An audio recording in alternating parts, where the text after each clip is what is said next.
You're watching the USL Championship, and tonight's match is brought to you by Modelo. We're at the midpoint of the season, and Phoenix Rising are back home in a cloudy Phoenix to take on an Eastern Conference foe in Hartford Athletic, who have made the long trek across the country to the Valley of the Sun. I want to welcome you inside the stadium here at 38th and Washington. Killian McClatchy, my partner, as always, Joe Lowry. And Joe, we got an interesting match here tonight. Two teams looking to try and correct the run of form and get things going as the second half gets started. Yeah, you mentioned it for Hartford. 4 games without a win in league play. Phoenix Rising had a lengthy winless streak of their own in the USL Championship before they took down Monterey Bay in dramatic fashion last Saturday. Two teams that are continuing to look for even ground in the USL. Well, we'll see what we got here tonight. We're going to start off with our Circle K players to watch. First off, for the hosts in Phoenix Rising, it's the man up top playing on the wing tonight, Isan Sako. Nino's the man.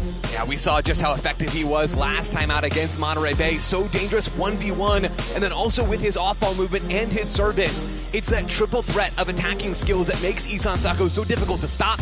We are expecting, Killian, as you said, that he will play on the right side tonight, but look for that interchanging as well. Number 7 celebrating his birthday earlier this week. See if he can't get himself a birthday gift. Over on the other side, this is a Hartford team. They've struggled to score this season, but Barry Coffey's the man right in the middle, kind of controlling things. Yeah, he's been effective in the attack for a team that, as you said, Killian, hasn't had a lot of joy high up the field. Coffey will play behind the 2 strikers for Brendan Burke tonight. He's able to pick up some of those second balls and also orchestrate play in those areas that Hartford really have struggled. He's the man to watch high up the field. Watch for the extremely talented Irishman up top. Well, don't go anywhere. We're going to take a quick break. We're going to come back with starting lineups and kickoff and everything else you might need. 90 minutes of USL Championship soccer is coming up next. Phoenix Rising, Hartford Athletic.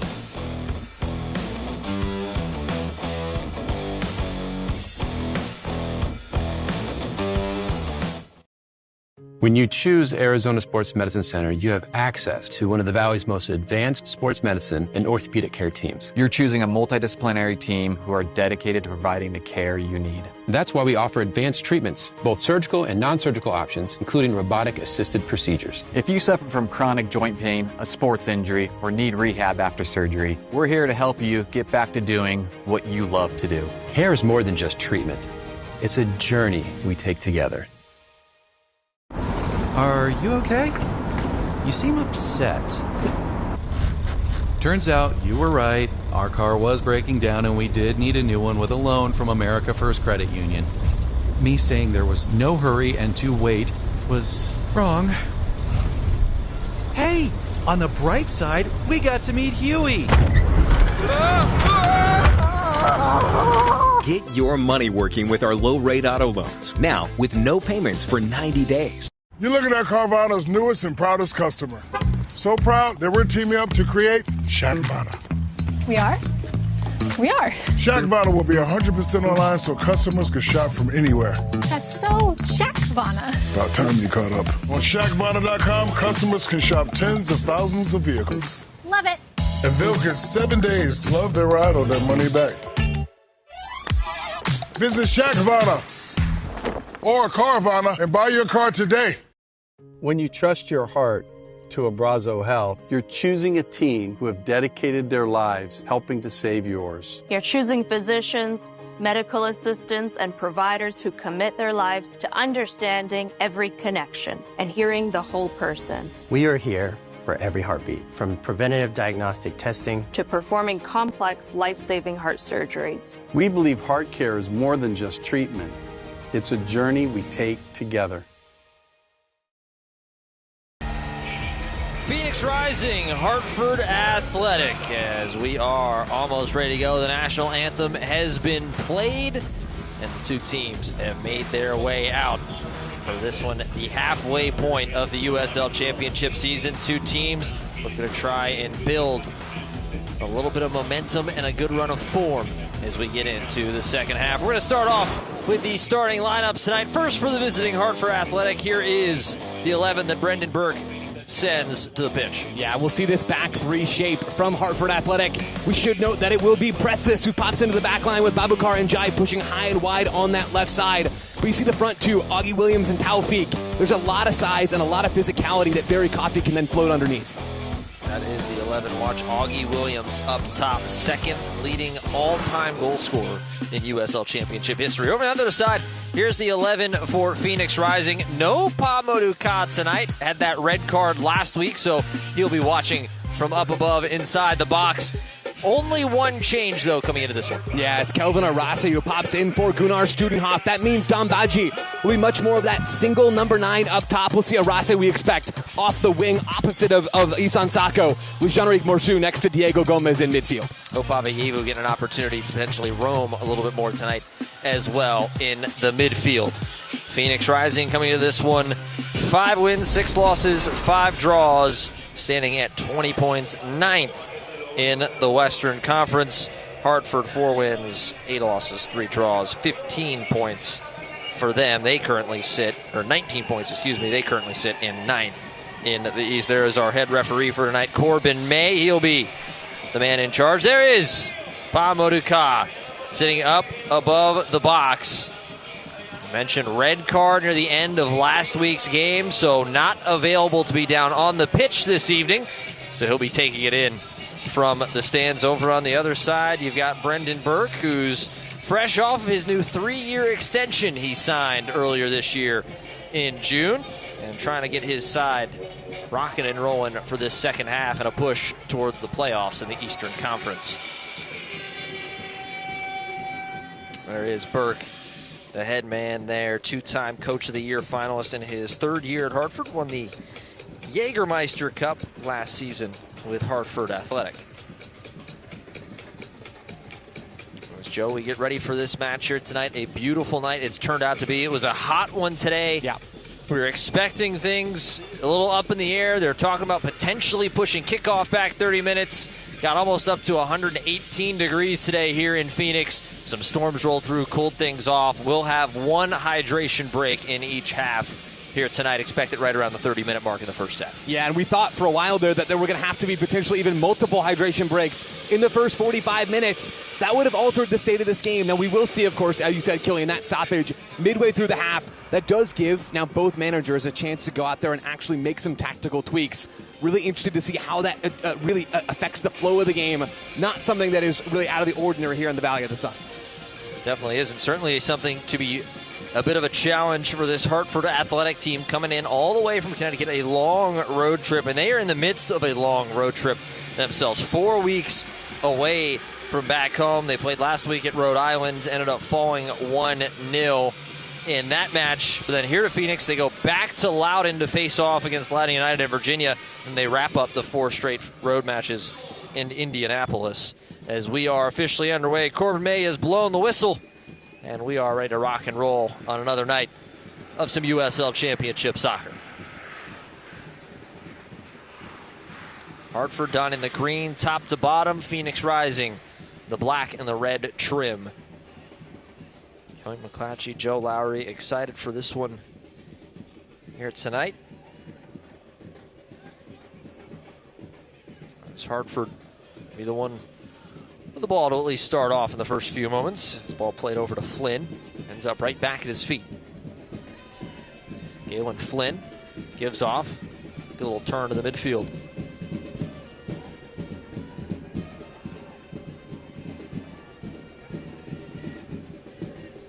Shows as a Hartford team as that ball just sent not too dangerously in towards Patrick Rakowski, who holds on to it.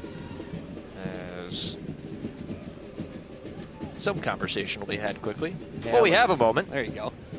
Well, we have a moment. Looks like they're getting all that sorted out. We'll give you tonight's Lowry's Lowdown presented by Peoria Nissan. Joe, what can we expect this evening from these two? For Phoenix, I do think we'll see a lot of them controlling the ball tonight. There's going to be an opportunity for them to actually maintain possession and move it high up the field and create consistent chances with clarity in the final third. That's something that's lacked from this Rising team. They have not had many box touches so far this season. There don't appear to be a ton of super repeatable patterns high up the field. There's a chance to work on some of those things tonight. And for Hartford, it's about winning second balls and really attacking the space behind Phoenix's back line.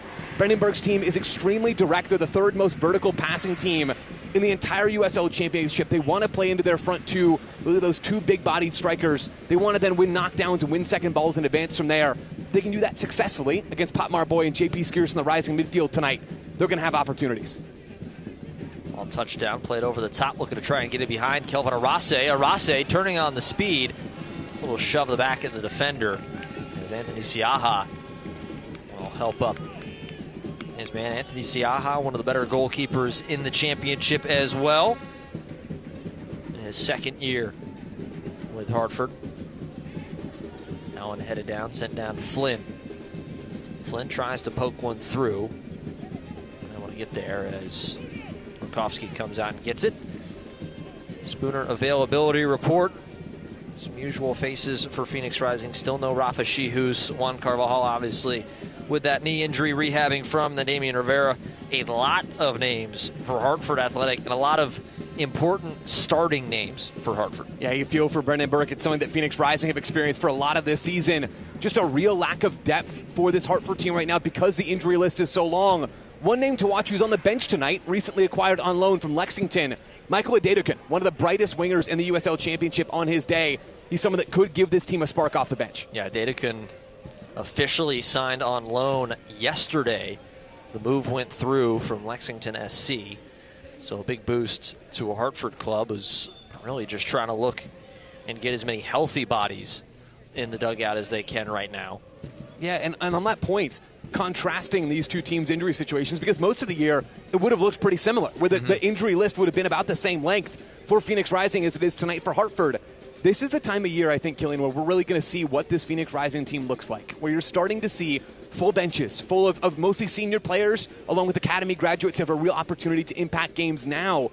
We haven't seen that for a lot of this season. We saw it last weekend against Monterey Bay, a nervy, dramatic 3-2 win, but a win nonetheless. For Rising, there's an opportunity for them to show more here. Ball headed down by Hartford after the free kick and the foul. This one crossed in towards the center. Ball oddly deflected around. I think a swing at it was Prestes, but unable to get his foot to it. Is Rakowski going to play out Jean-Eric Morceau? Morceau with some space. Tries to switch ends of the field. Long pass. And finds Diego Gomez. Gomez will play back for Flores. Flores for Hope Abeyevu. Abeyevu gives back to Flores, making a nice move. Flores wants a shot and launches it. Ends up hitting Dom Baji in the back as it deflected easily up into the air for Siaha. And seeing Danny Flores get involved there, it's good to see him in the 11 tonight for Phoenix at all. Had to exit that game against Monterey Bay early last weekend. Didn't know exactly what was ailing him at the time. Turned out just to be a cramp. He's back in the Williams team. Now the chance. Williams, right-footed shot too wide. An early chance for Augie Williams, the Sierra Leone national.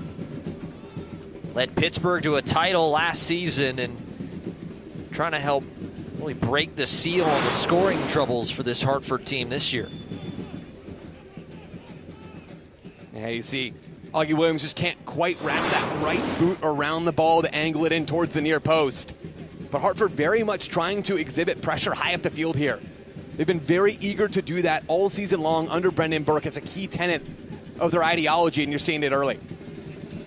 Rakowski tries to play one right through the midfield. That one sent right to Fisher, who sets it down, and it'll be a throw into Phoenix.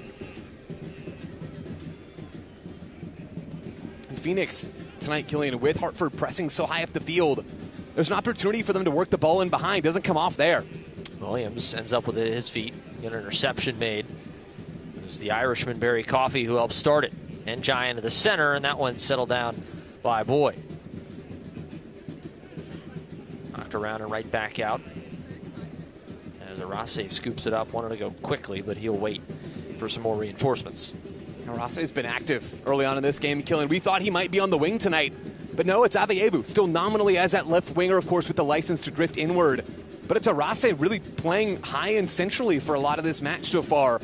He's going to be an option to play as that sort of second forward underneath Dom Badji, but then also in behind, where Badji will come deep to hold up the play, and that will trigger Arase to run and make that movement and beyond.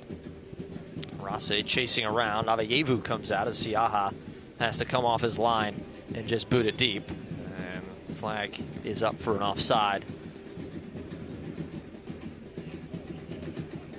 You mentioned that 3-2 victory for Phoenix Rising last week against Monterey Bay. A couple of own goals and a few goals from some of the newer faces that have been around but just haven't been able to be seen that much as a dangerous pass right across the front. Williams nearly got a foot in front of it from Markovsky. As Avievu into the middle. Now Arase, he scored last week. Arase with a lot of room pressing forward. Going to play one off to the right side, chasing it down and just keeping it in as Baji. Baji pressing forward. He's got Sacco, try to center it. An easy one. Morsu, though, knocks it down. Morsu thought about going for the volley. Now Morsu crossed in, knocked down by Njai. And Njai will clear it away. Skierce slips. Now it's a foot race to get to it, and JRP Skierce will end up beating Williams to the ball and put it back to his keeper for safety. Well, how good was that buildup from Phoenix, carving right through the heart of Hartford Athletics' pressure. Such silky 1-2 touch passing to find Arase and then release into the final third. That's lovely stuff from Phoenix. Avievu into the center for Gomez. Gomez, good turn from Flores in the midfield. Flores tried to sneak one through. Baji tried to get a foot to it as well. Abubakar Njai, very active in these first few minutes. Here's Isan Sacco. He's one of the brightest players in the league. Sacco gets it back to his feet. Sacco gives it off for Arase. Arase just misses.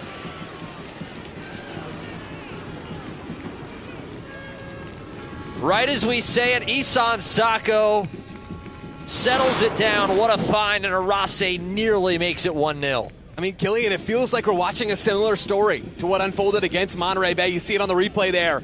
So much quality in the final third, Phoenix, with this 11. The simple layoff from Sacco. But that's what was needed. And then it's Arase with a chance on goal, a tough angle. But a sharp look nonetheless. We saw just how hot Phoenix started last Saturday when they snapped that 6-game winless run. They take care of business, albeit in dramatic fashion, against Monterey Bay. Another bright start from Rising. Boy will shoulder off Taufik as Rakovsky will scoop it up. Yeah, that 3-2 victory, you'll ask this Phoenix Rising team and they'll say, hey, might not have been the prettiest way, might have been a little more stressful, but 3 points is 3 points. Yeah, no doubt about it, and that's what's needed at this point. The Western Conference so tight, and Phoenix, with the injury list that they've had for so much of this season, stacking some results, and maybe even more important than that, getting consistent 11s into the fray has been massively important. What a find from Flores. Arase, second chance. Siaha, kick save. It was a beautiful pass from Danny Flores. Lovely touch on the ground. And coming right back the other way, Boy gets ahead to it as he battles with Taufik. Does a nice job to get himself a little bit of room and peels it back to Njai. Njai works forward, trying to center it, and that one knocked right back out by Gomez. Baji leaps and heads it out. There's going to be a lot of that from Hartford Athletic tonight. Their third highest crossers in all of the USL Championship. They move the ball into the 18 that way more than just about anybody else in this league. And looking at the 11, you can see why. When you have Taufik, when you have Williams as options to play into, there's the ability to create real danger that way. Yeah, Taufik, the youngster, just 18 years old, 6'2", out of Nigeria. Here's one more look at that Arase chance. A big kick save from Siaha. Got Augie Williams, 6'2" as well, up top.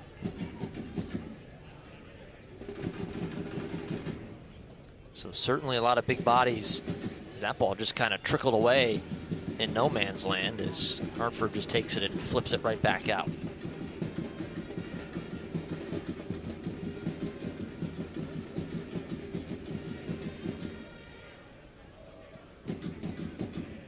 Sacco tries to wait for it to come down. Arase ultimately wins that one.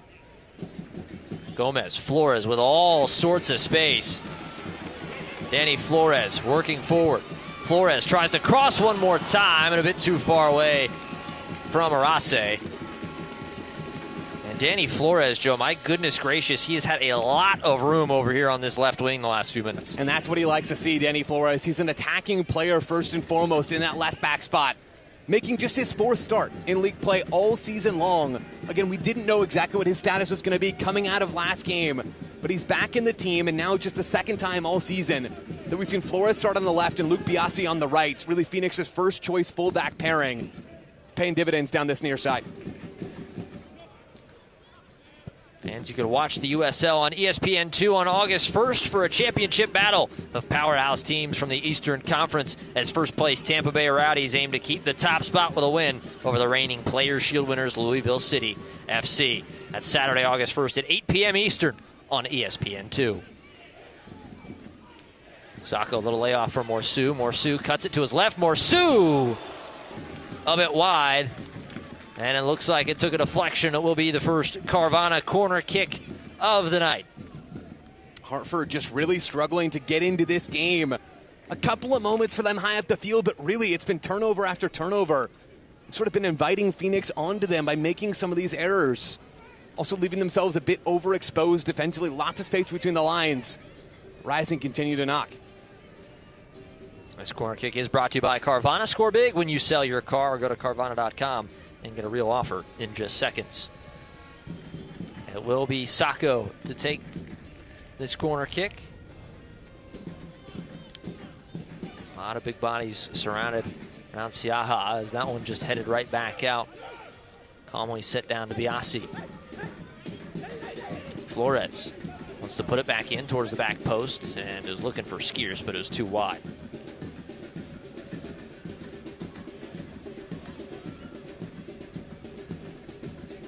Joe, you look at this Hartford Athletic team. We mentioned at the open of the broadcast, looking to try and really get the scoring going for this club. Only 14 goals scored this season as a whole, only 4 on the road.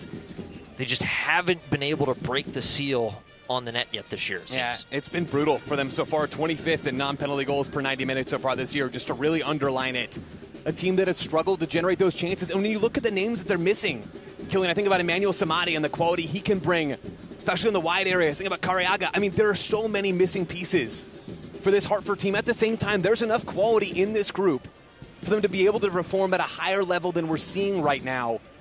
Finding a way to access Barry Coffey underneath the strikers, finding a way then to go and play into that big-bodied front two. It's on the top of Brendan Burke's to-do list. All set in the middle, Morsu.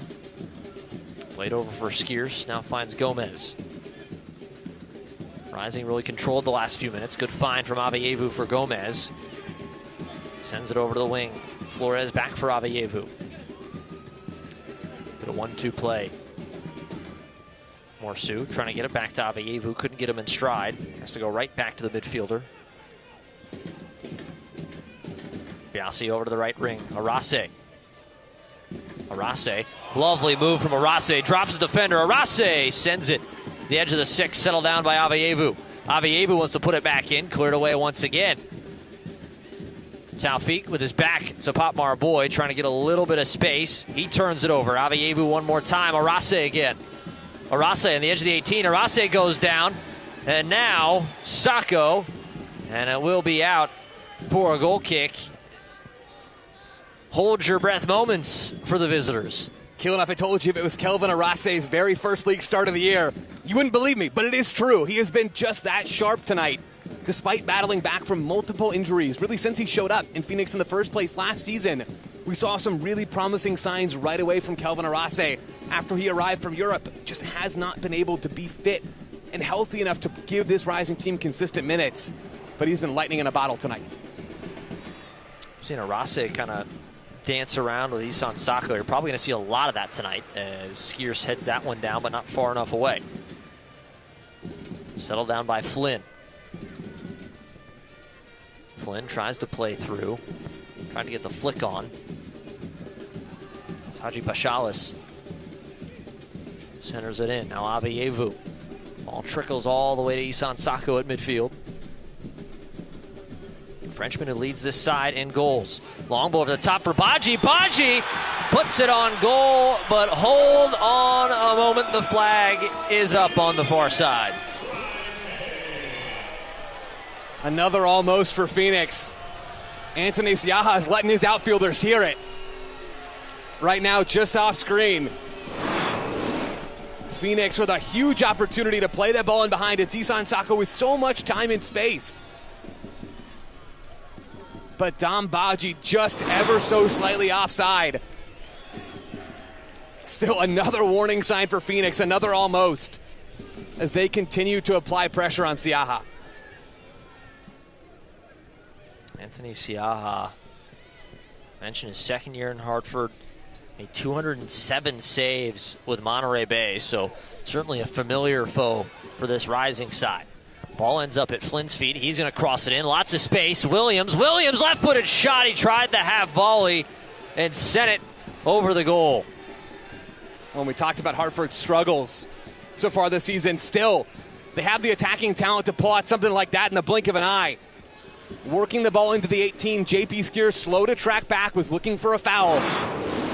Phoenix then end up one man light inside the 18. Flynn with a really nice cross.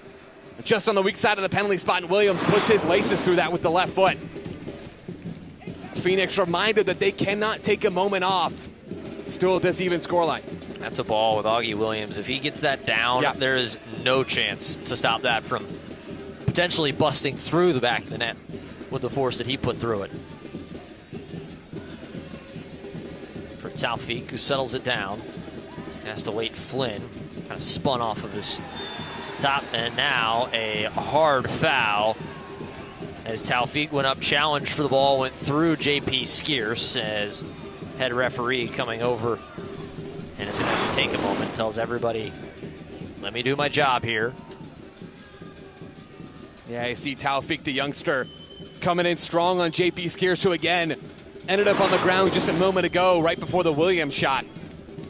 Skiers in a little bit of a different role this season, at least in more recent weeks, playing in the middle of the back line alongside Pat Marboy instead of in front of Pat Marboy and another center back at the base of midfield. Also wearing the captain's armband. JP Skiers no longer on the arm there of Pat Marboy, but Skiers, the more veteran player, a more vocal leader for this team, wearing the armband, wondering what exactly that means for his role and his minutes as well. JP Skiers moving forward. Skiers back up. Just a little conversation with Taufik. I think a fair decision. No malice in that challenge. There's two guys going for the ball, and Taufik is a bit of the larger man between the two. Gomez tries to switch sides as we get back going. Sacco falls down on top of the ball almost, and they're going to say Sacco ended up touching with his hand, so we'll get it. Bit of an awkward one from Isan Sacco. He prefers unorthodox. That's a fair point. Yeah. You're right. Come on.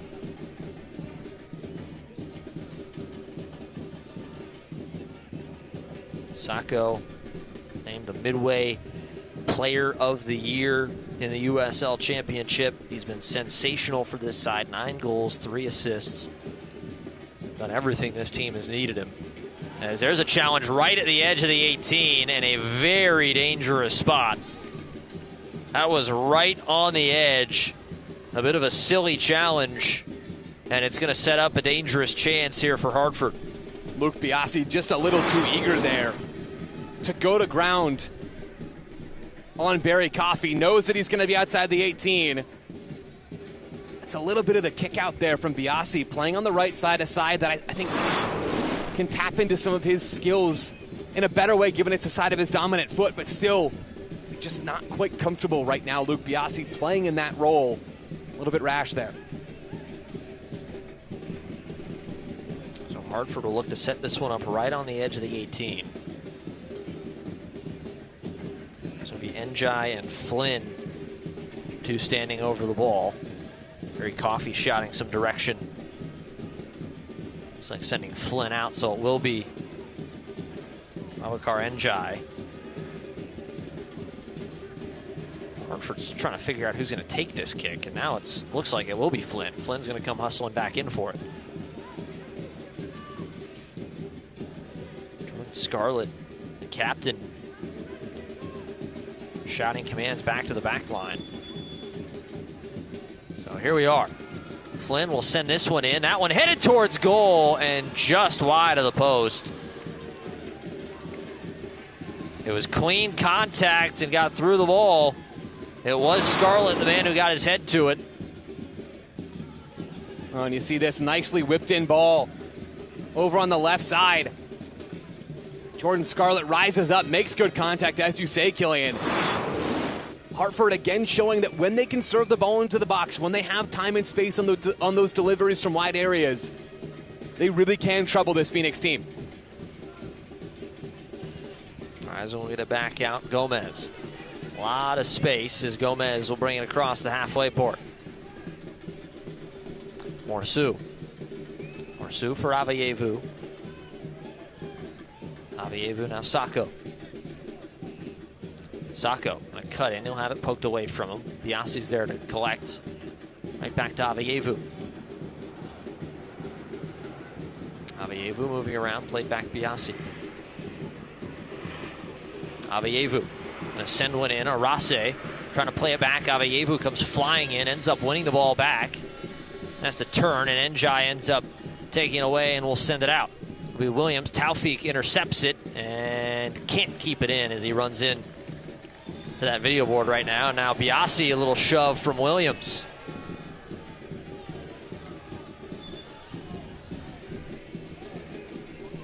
Yeah, a little bit of spice there. In the counter press, Phoenix Rising controlling the two strikers from Hartford quite well. Left just 2v2 at the back there. That's going to be a battle to watch tonight as we're seeing a little bit of discourse down on the field between all three parties. But Phoenix, if they can do a good job of controlling Taufik and Williams, they're going to have a chance to squeeze Hartford back into their own half and continue to go and pester Anthony Siaha's goal. On the flip side, just 2v2 if those two strikers or the visitors can go out and find some space. There's going to be real looks there. Biasi will toss it in long. Oh, and head it up and around. Baji will end up coming down with it. Avayevu. He's a bit of an awkward deflection. Siaha slips as he was trying to come out for the ball. As Flores was there, and it will be a throw. We have a moment. We'll remind you, watch the USL Championship in Spanish on 2DN. It's the nation's leading Spanish language sports network. Go to uslchampionship.com for the complete USL TV listings. So thrown in behind, looking to try and sneak one past the defenders, and poor ball played out right back. It'll be a throw in, pretty much the same exact spot.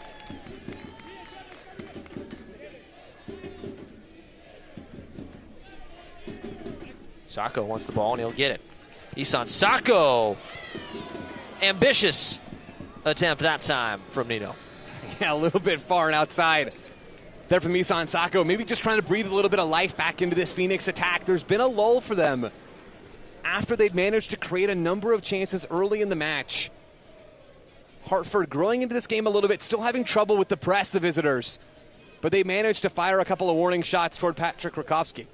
Coffey tries to flip one over for Augie Williams, unable to. Haji Pashalis. Christos Haji Pashalis sends it back in as Boy just going to do the sensible thing and clear it away. It will be a throw to Hartford.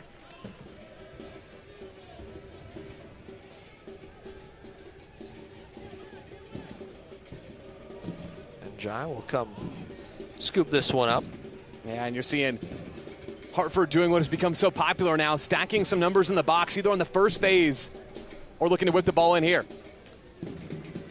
As you mentioned, tried it on the second. Nobody there as it calmly goes out. Rakowski thought about trying to get it going quickly.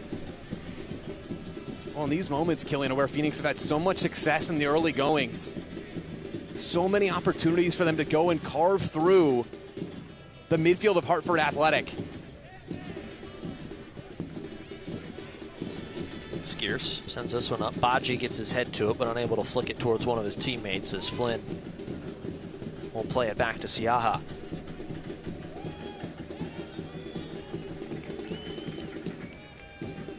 Back for Flynn.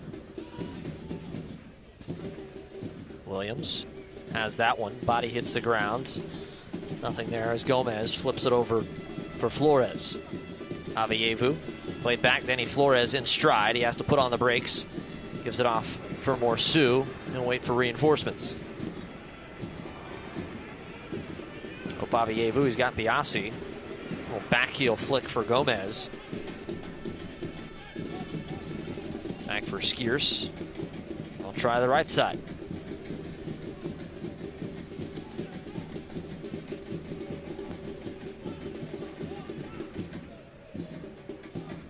Morsu. Over for Gomez.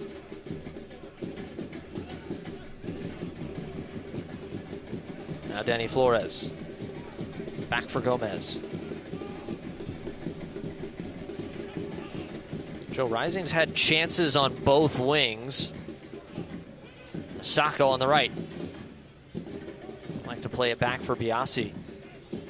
Now Rase has it taken away. He slides down. Coffee gonna hesitate, try to play one through. It wouldn't have mattered. Williams was in an offside position. This Rising side, they've had chances on both sides on the right or left wing. You have a favorable side watching the first half hour here? I mean, it's been balanced for Phoenix, and I think that's a good sign for the hosts. Denny Flores has been really effective on the left side. You've seen Isan Sacco and Arase combining well on the right. Aveyevu drifting all over the field. It's a narrow block from Hartford in a sense, right? They're in this 5-3-2 shape. You have the back five that does provide some width, but it's a narrow midfield three with Morera sitting at the base, Haji Pachales, and Barry Coffey as the two number 8s. There's space then for Phoenix right where Aveyevu received the ball there, just on the outside of that midfield three. So often it's a 4-4-2 or a 5-4-1. 5-3-2 is a little bit of a less common defensive structure. Oftentimes because teams can double up on the wings, there's not any natural cover for the wing backs. It's just a central midfielder who has to slide all the way over. You need hard-working players in those spots. I think Brandenburg has those players, but still Rising have done well to isolate and find space in the half spaces and on the outsides as well. Oh, we saw it in the first 10 minutes. A couple of those early chances. Aveyevu tries to flick one on for Baji. Flores had a lot of space on this left wing, and it was Galen Flynn who had to essentially hustle back to try and get himself back into position as Morsu ends up taking it. Got a chance now to press forward. Looking for Sacco, and Sacco, thumbs up, just wasn't able to put it into gear fast enough. Well, I do want to highlight just how bright Hope Aveyevu has been. Now seeing back-to-back starts for him in league play. Coming off of a little bit of an injury. There were times earlier this season when even when fit, he wasn't first choice for Pamadou Khan, now acting manager Vikram Virk on the sidelines tonight. He's been so bright. Flores tries to cross one in, trying to sneak a ball through for Sacco. That one gets deflected away. It was Njai, got his foot to it, and now just has to try to clear it out. And it will be a throw-in.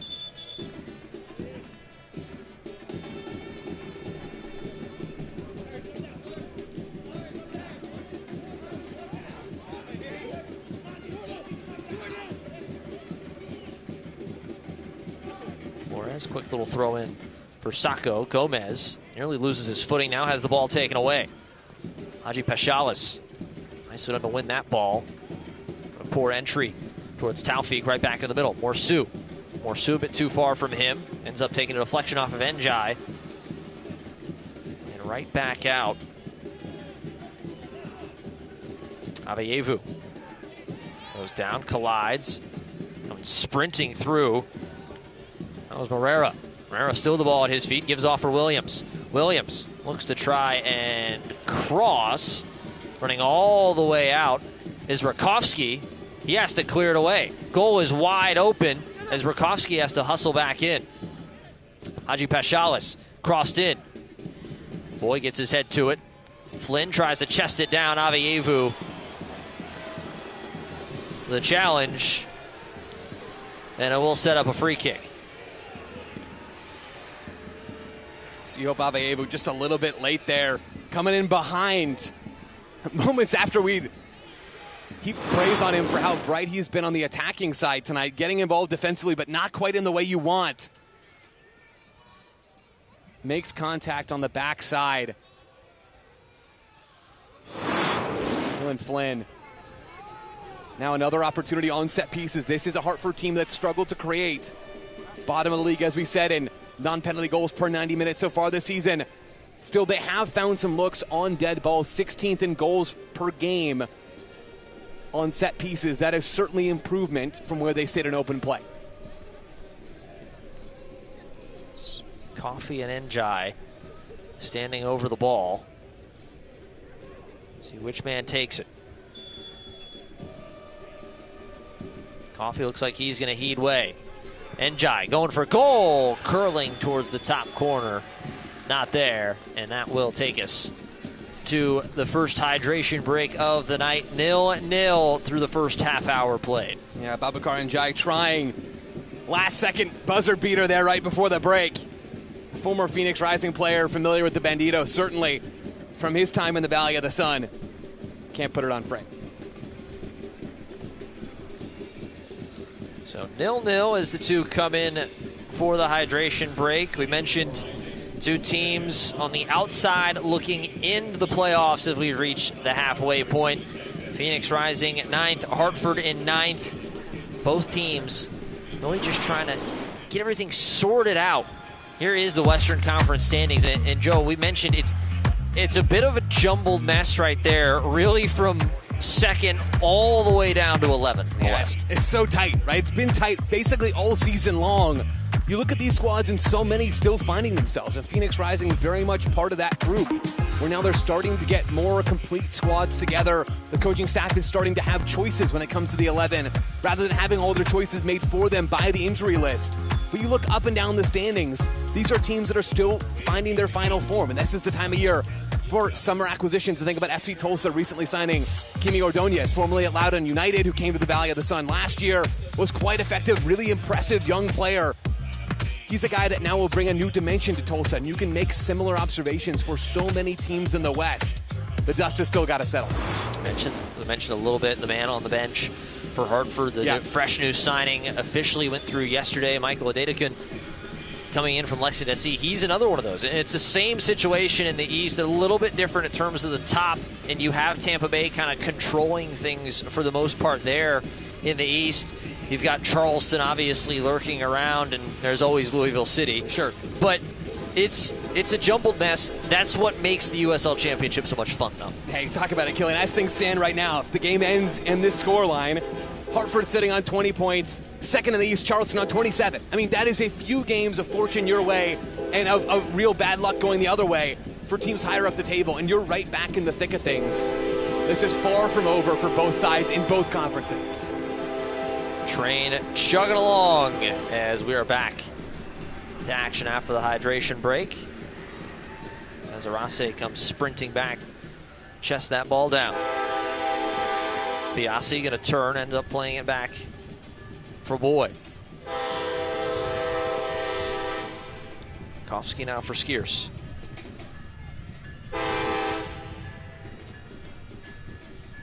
Phoenix Rising really letting Danny Flores press high up the pitch tonight. Mentioned in the first 15 or so minutes, had a few opportunities. As Rakowski, long boot towards the back. Ball bounces around. Sacco was in behind, but Siaha does a nice job to come off his line and scoop it up.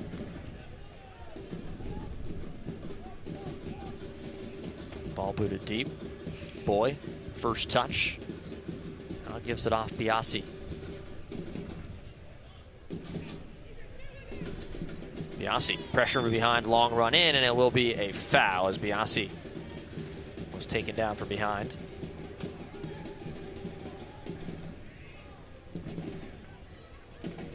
Rising going to go get it set up, and I want to remind you, Rising fans, it's backed by popular demand, and now for just $20 per ticket, you can purchase a Modelo Night Out to any Rising game this season. Receive one supporter's ticket, one 16-ounce Modelo, and now a Modelo boot. Get your Modelo Night Out tickets today at phxrisingfc.com. That ball trickles its way to Hope Avayevu, unable to get enough behind it as Scarlett clears it away. Taufik, good hesitation, has to go down and get it for Williams. Coffey in the middle calling for it, going to be crossed in, looking for Coffey, but too tall. Unable to find the Irishman's head, and now Flores turns around, looks to see what's around him. We'll leave it off for Morsu. Avayevu, all sorts of space as he chugs forward.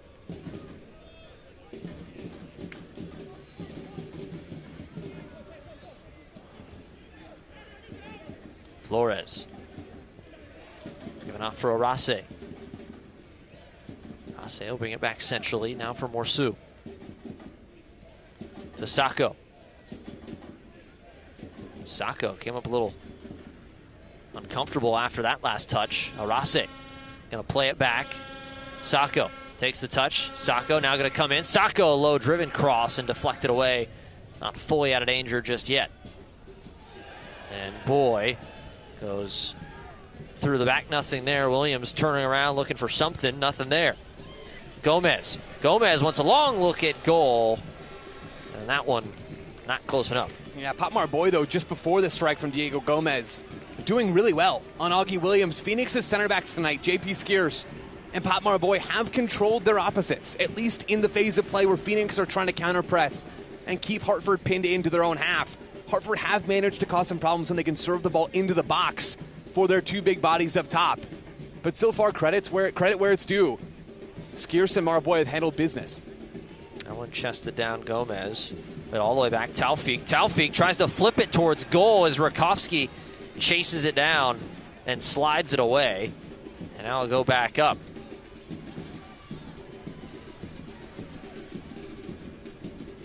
Back in the middle for Morsujo. Keep an eye on Isan Sako. That last touch, as I mentioned, to be in a little bit of discomfort. That ball goes around, played all the way over to Flores. Flores going to work his way forward. Flynn going to come and try to help cover things up.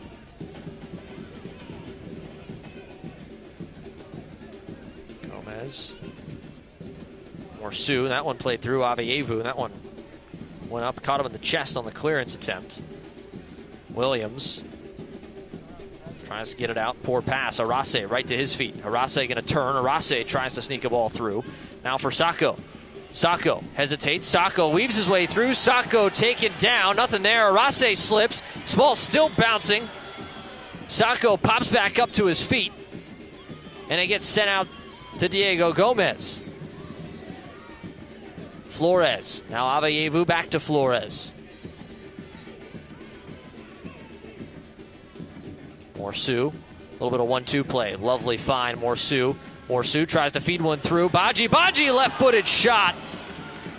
Got enough behind it, but it was right at Siaha, whose strong hands made the save. Another look for Phoenix Rising high up the field on the back. A really nicely worked combination play. That ball to find Baji. It's just delightful from Jean-Eric Morsu. Patient from Phoenix in the attacking third, probing for the gaps. Pulling players out with their movement off the ball and combining well. Biasi pressing forward, quarterbacking the attack, giving off for Arase. Arase crossed in and deflected out. And it will be another Carvana corner kick, second one of the night for the hosts.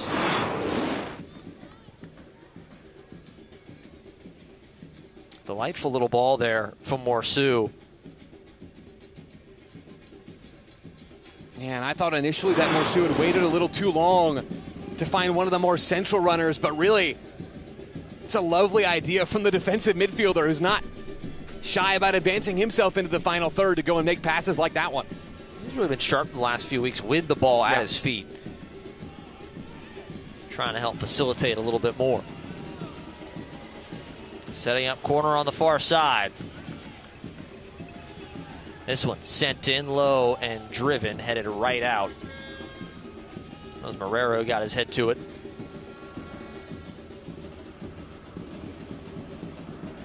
Avievu going to flick this one in for Baji, who goes up and can't get it on target. Tom Baji scored last week. And he's been sharp tonight, looking to try and find his second goal in a Rising kit. Yeah, he has been bright, killing up top for Phoenix Rising, really since he first arrived earlier on this season. A little bit of an injury very quickly after making his way out to Phoenix. But a really well-rounded option up top for this Phoenix Rising squad. Can hold the ball up, can move off the ball.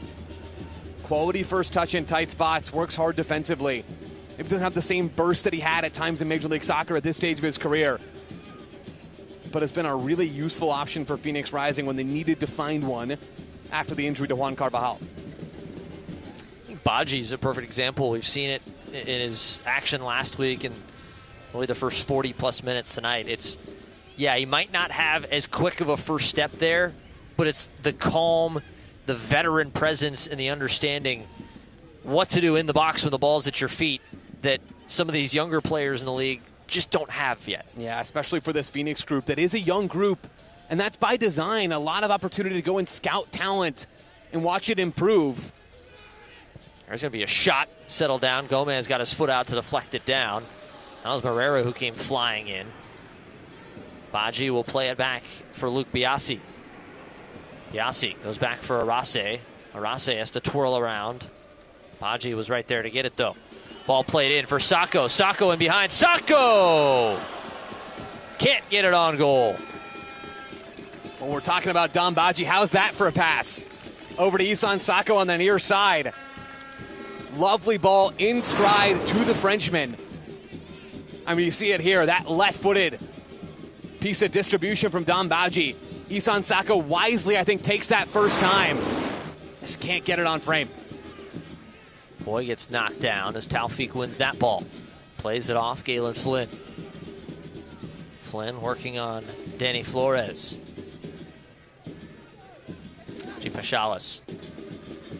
Williams going to go chase it down. Keep it in. Njai. Haji Pachalis. Haji Pachalis will play one deep and it'll go through the back for a goal kick. And Patrick Kofsky picks up that Select ball, and Select is proud to be the official match ball supplier of the USL Championship. From the grassroots to the pros, Select is there every step of the way. Visit us.select-sport.com for the latest Select products, specials, and more. Select, the player's choice. Ball falls to Flynn, who will flip it towards goal and curls well wide. Yeah, that's a sequence I think both sides would like to forget. Phoenix Rising slow to set up their build. Jean-Eric Morchut drops in, receives the ball, plays it into no man's land, really, and then Flynn wasteful with that ball into Phoenix's box. Let's reset and do that one again.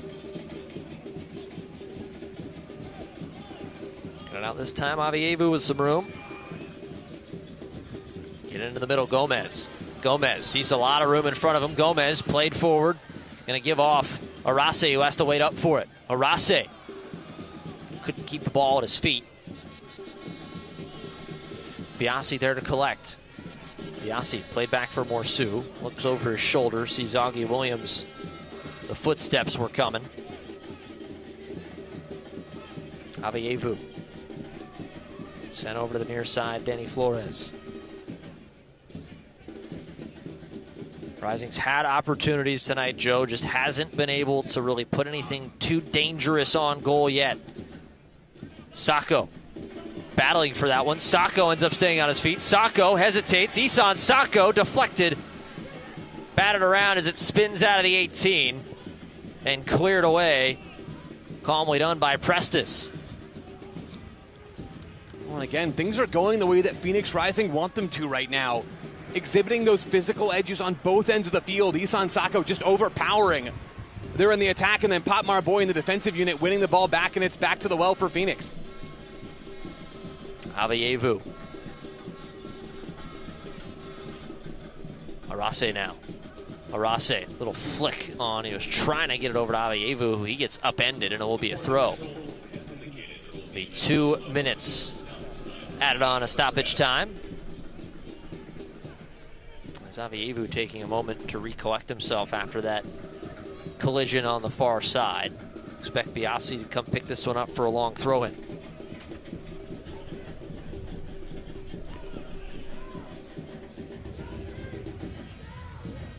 Biasi get a little help from the ball boy down there on the far side. And maybe a little bit of help from the wind as well. Give a little more lift. Phoenix Rising worked the ball into the 18. Like to play it short this time. Biasi going to give it right back for Morsu. Morsu clips this ball in towards the back post. Sacco is the only man there, but unable to get to it. As when the mattered flag was up on the far side anyways. I think we're at the stage of the half here, Killian, where Hartford be pretty content to get back into the halftime break and move their way into the locker room, just regroup a little bit.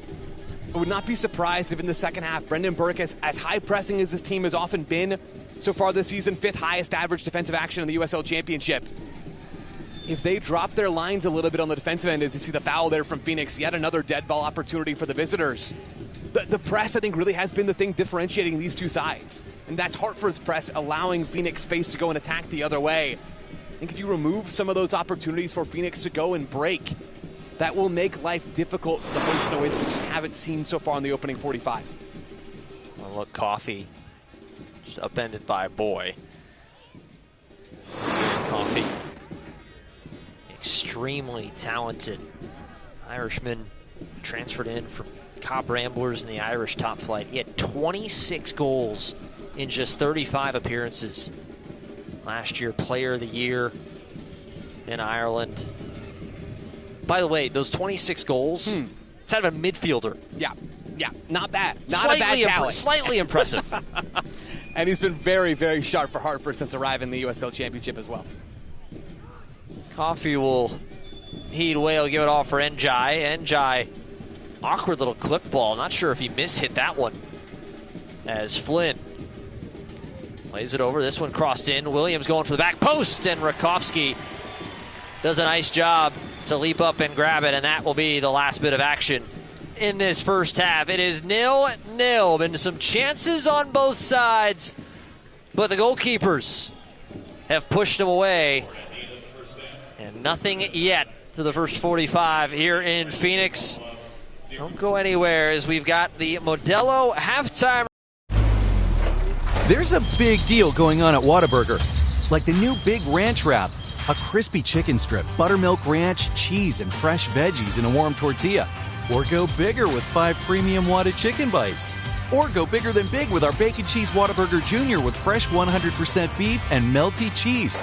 Make it even bigger with fries and a drink for a little more. Now that's a big deal.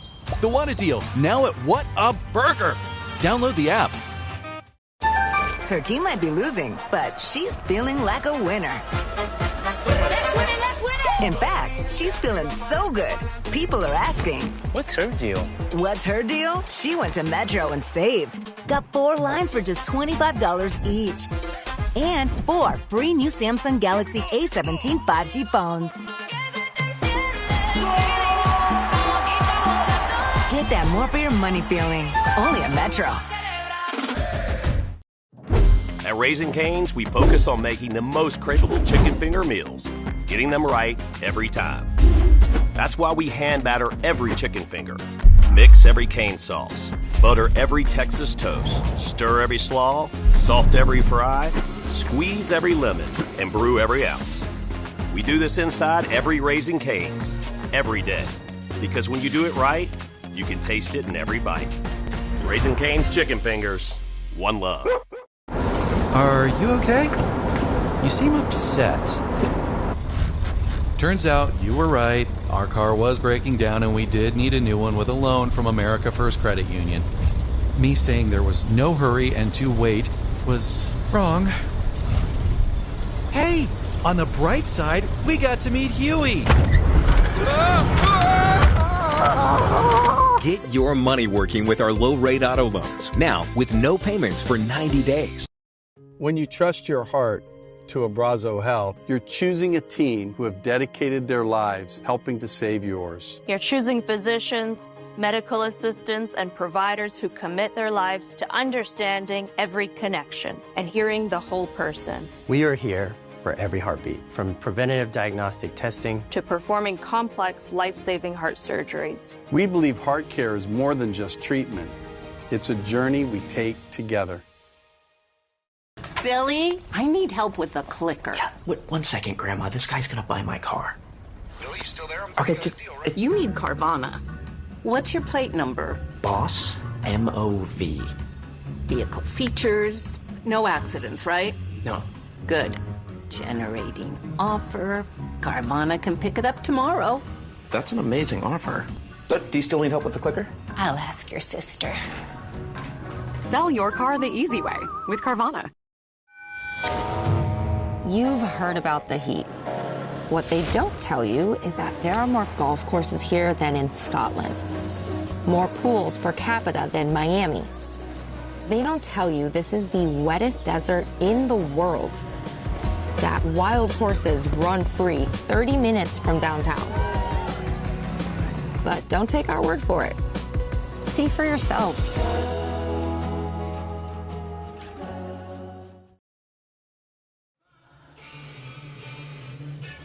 Back in Phoenix, 0-0 between Phoenix Rising and Hartford Athletic. It's a USL Championship soccer tonight. Everybody taking it in on what's turned out to be a lovely evening in the Valley of the Sun. And Rising fans, after cheering on your favorite team, there's no better way and place to refuel after the game than some hand-battered, cooked-to-order Raising Cane's chicken fingers and a freshly squeezed lemonade. Raising Cane's chicken fingers, one love. Fans picking up all their snacks and drinks they might need. Joe, excited for some Raising Cane's later tonight? Oh, you're all I'll ever need, Killian. But when you run out, Raising Cane's will do fine. Thanks. Okay, all right. 0-0 until halftime. Rolls on when we come back.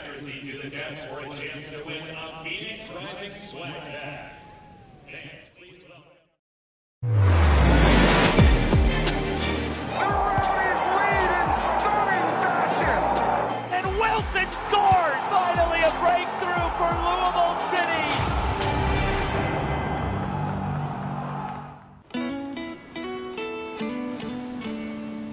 You ever just look at them and think, yeah, I'm doing all right.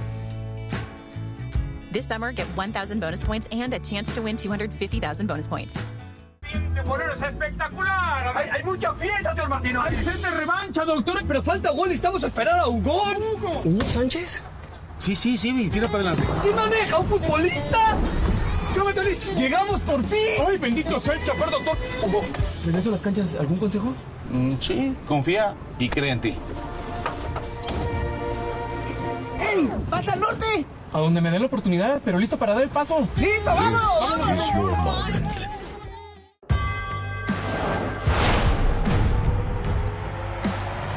Prinks Tires in the USL help soccer journeys everywhere to drive harder. From city playgrounds to suburban sidelines. From early mornings to late nights. From fun with friends to winner takes all. From the biggest fan to the biggest heart.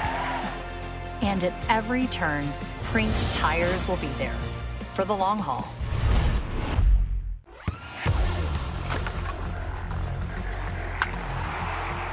We all have goals. But let's be honest. Most of us aren't going to be professional athletes. But if your goal is to finish your degree, we can help. Come to a university that puts your goals first. Bellevue University, your partner in finishing goals. Billy, I need help with the clicker. Yeah, one second, Grandma. This guy's gonna buy my car. Billy, you still there? Okay, You need Carvana. What's your plate number? Boss, M-O-V. Vehicle features, no accidents, right? No. Good. Generating offer. Carvana can pick it up tomorrow. That's an amazing offer. But do you still need help with the clicker? I'll ask your sister. Sell your car the easy way with Carvana. Back to Modelo. Halftime report, 0-0. Phoenix Rising, Hartford Athletic. Here at 38th in Washington, Killian McClatchy, Joe Lowry. As the teams going over any tactical changes they might need to make, try to find a winner in this second half. While they do that, we're going to take a quick moment. We'll send it back to the studios, see what's going on around the USL.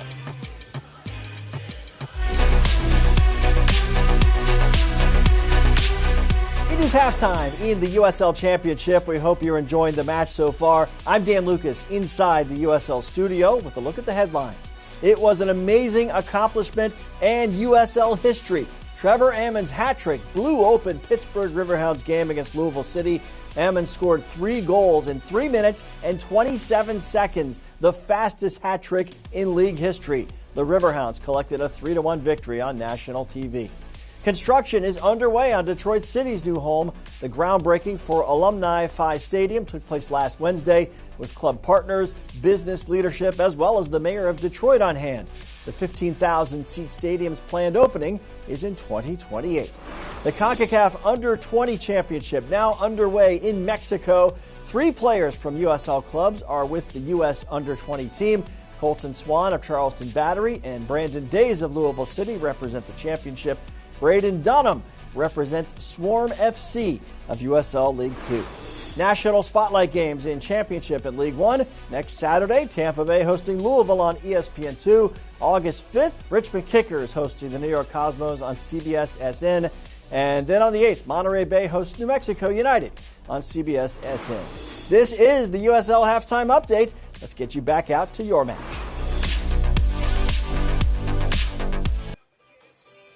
Thanks, Dan.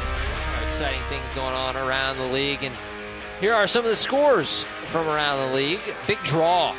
There, Tulsa and Lexington SC, a 0-0. Orange County, a 2-0 lead over Monterey Bay right now as they try to extend their lead at the top. And then a big showdown between Colorado Springs and Charleston Battery. A 2-1 victory for Colorado Springs. Yeah. That'll certainly help them out. Colorado Springs still trying to chase down Tampa Bay. Yeah, very much so. I mean, there's so much quality in that game. Colorado Springs continue to look like a team that has to be taken seriously in the West, as we're really waiting for those kinds of clubs to emerge. Yeah, and the Oakland Roots, that Sacramento Republic-Oakland Roots match, another one of them still locked at 1-1 as they get going towards the final 20 minutes of action. Still plenty to be played for, Joe. At the halfway point, we are almost done with halftime here before we get the next 45 going. We're going to take one more quick break. Teams starting to make their way out from the locker room. Still 0-0. We're watching the halftime report. We'll be right back.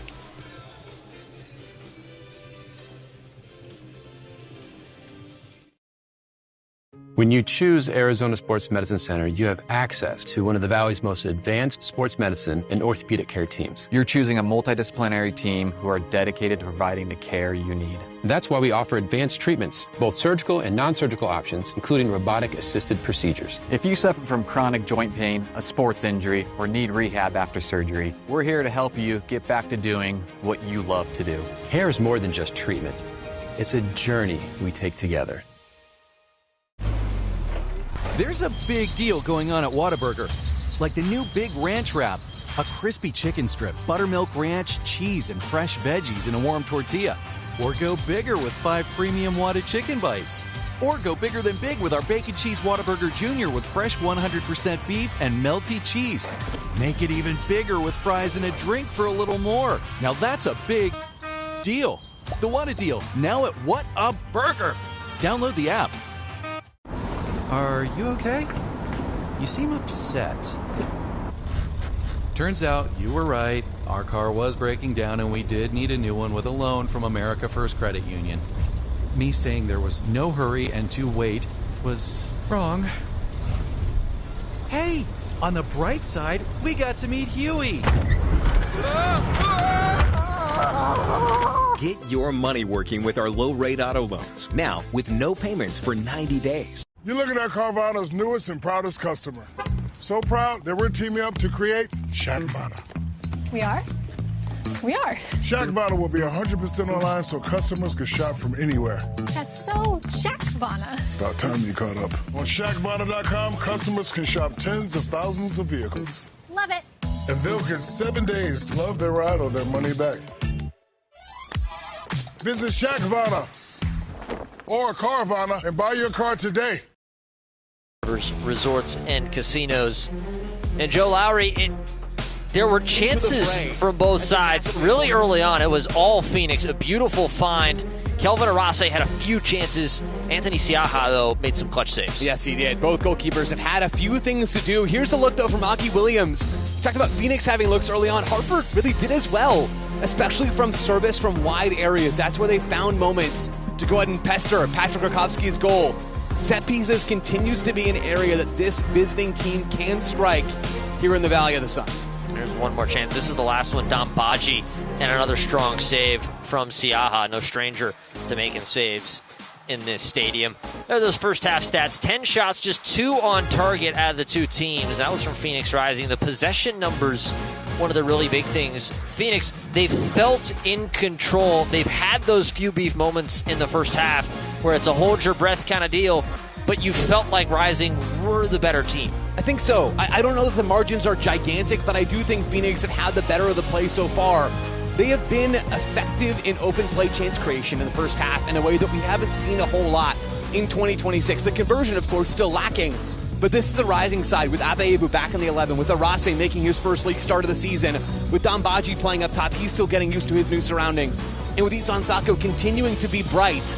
That attacking foursome, along with Danny Flores and help from the midfield, has been effective tonight, and that's not something that we've been able to say in open play about Rising all that much this year.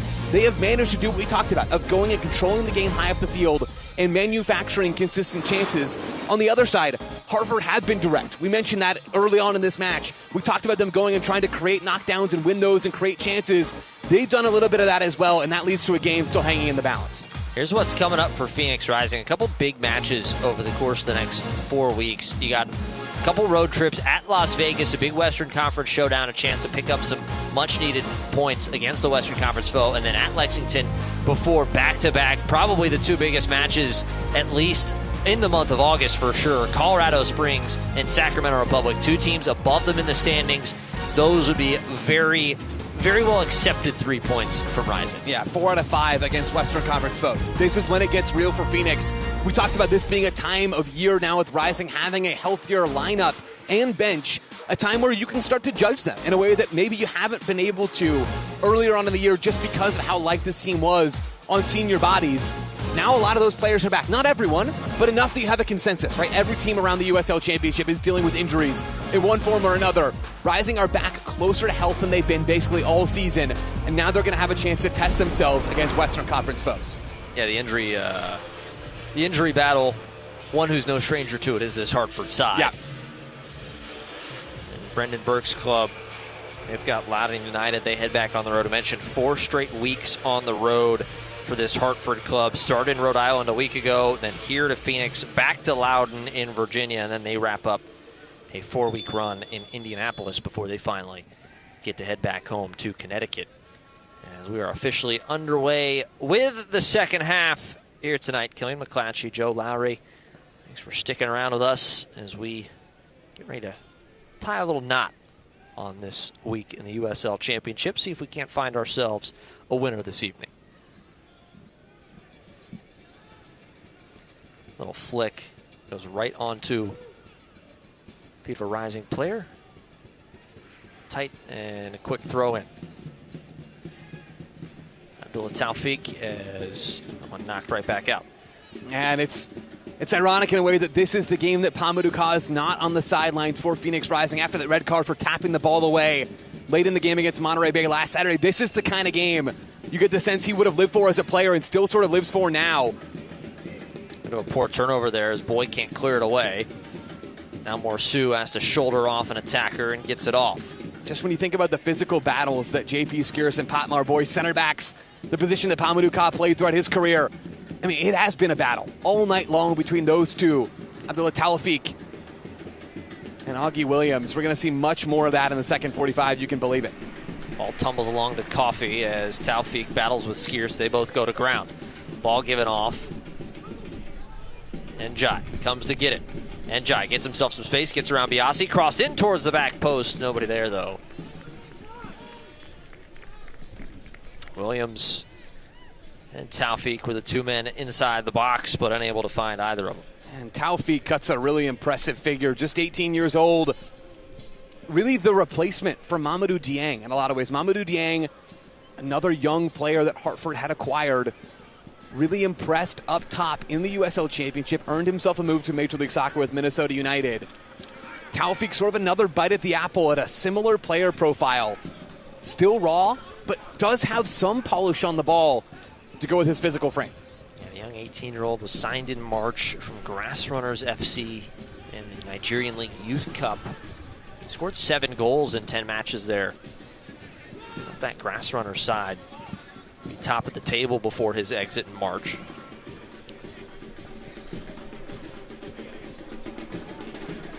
Certainly, it's a dangerous tandem when you put a youngster like Taufik up top with one of the best goal scorers in the history of the championship in Augie Williams. And now Aveyevu gets tied up. They're going to let him keep playing. Sacco giving off in the middle, and a little dummy as Arase. It's a hand up from Arase. The ball still ends up with Phoenix. So I'm trying to cross in. It was Flores on the far side and knocked away for a throw-in.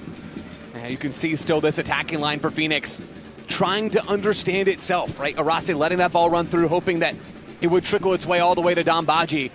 Doesn't quite come off, but those are moments that can build real chemistry. These players are understanding each other. They're learning more about each other with every passing minute, and even still, without a ton of chemistry from shared minutes in the past, there's been a lot of promising signs tonight. Flores going to toss it in for Baji. Right back to Danny Flores. Avievu for Gomez. Back for Hope Avievu. Tries to flip one over to Danny Flores, unable to get to it. Biasi all bounding around on the edge of the 18 and going to be cleared out. Skierce comes flying up, unable to win the header. As Williams comes and gets to it. Now some contact between Biasi and now some more as bodies start tumbling around, and it's going to be Biasi who ultimately gets the foul. Augie Williams and Luke Biasi have had some tense exchanges so far tonight. Yeah, Luke Biasi's found himself in the center of a couple of moments like that. Got to be careful the outside back. You see the first contact there, gets away with it, and then the second bit. Not so lucky. Simple call there on the far side. Siaha will take the slow walk up towards this ball, and he'll be the one to take the free kick.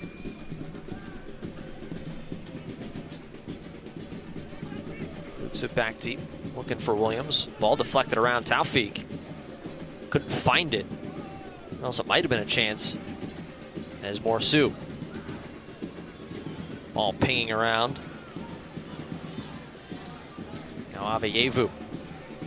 Just not there with Kelvin Arase as they were trying to look for him, and now Arase looks like might be suffering from a little bit of a cramp.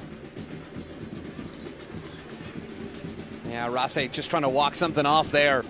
Miscommunication again between him and one of the attacking teammates. We should underscore, just his first league start of the season, there's going to be growing pains like that. And we're seeing it unfold. Biasi for Avievu. Avievu tries to sneak one past, unable to get it all the way through Prestis. Ball turned right back over. Morsu. Morsu working forward, little back heel. Now over. Sacco hesitates, and Siaha leaps out to his right and bats it away. And Isan Sacco can't believe it's not 1-0. Oh, that's a great bit of attacking play from Phoenix Rising, but even better goalkeeping from Anthony Siaha. Leaves Isan Sacco stunned with his hands on his head. The patience there from Phoenix Rising's leading scorer. Collision between two Hartford players inside Siaha's box. The goalkeeper coming up big. Keeping his side in the game with a great read. First Carvana corner kick of the second half belongs to Phoenix Rising. It will be Sacco to take it. Sacco looking for Skierce, gets his head to it, but not enough behind it. As harmlessly bounces into the hands of Anthony Siaha.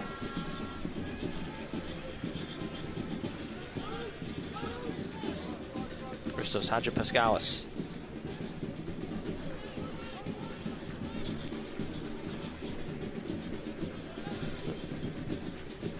And Jai. Too long. Augie Williams, I guess, would technically be the intended target. Biasi. Biasi looks to play one through as Scarlett just has to leap up, not able to get much behind it. Sacco. Lovely job there from Fisher. Come and stick his foot in. That was Britton Fisher. Now a chance. Williams in behind. Skierce running hard, and it's not going to matter. There's a foul.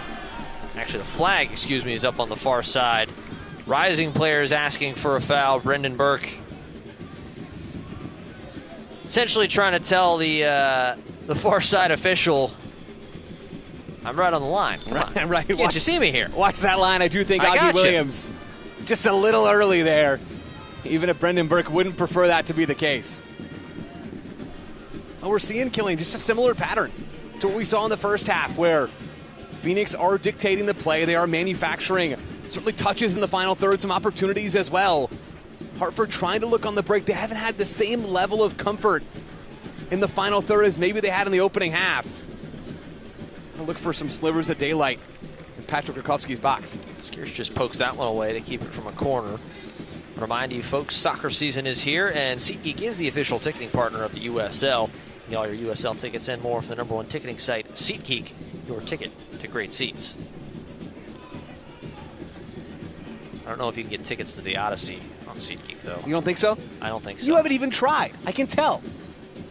I've just been sad because I can't find tickets for the 70mm IMAX. Hey, stiff upper lip. You know, it's going to be all right. These are the problems of my life. Nobody cares about them. It's fine. Ball thrown in. Now an opportunity, Scarlett. A little bicycle kick. Wasn't on goal, but certainly would have been something special. Well, and again, we see Hartford knocking on some of those dead ball moments.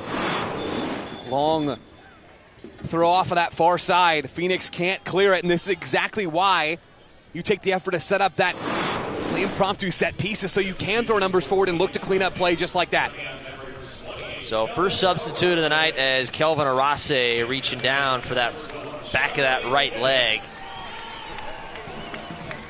And certainly hope it is just a cramp for Kelvin Arase, as Charlie Dennis will come on and take his place. Yeah, even more concerned with Arase than for just about any other player in this Phoenix Rising squad, given how his time in Phoenix has really been plagued by injuries.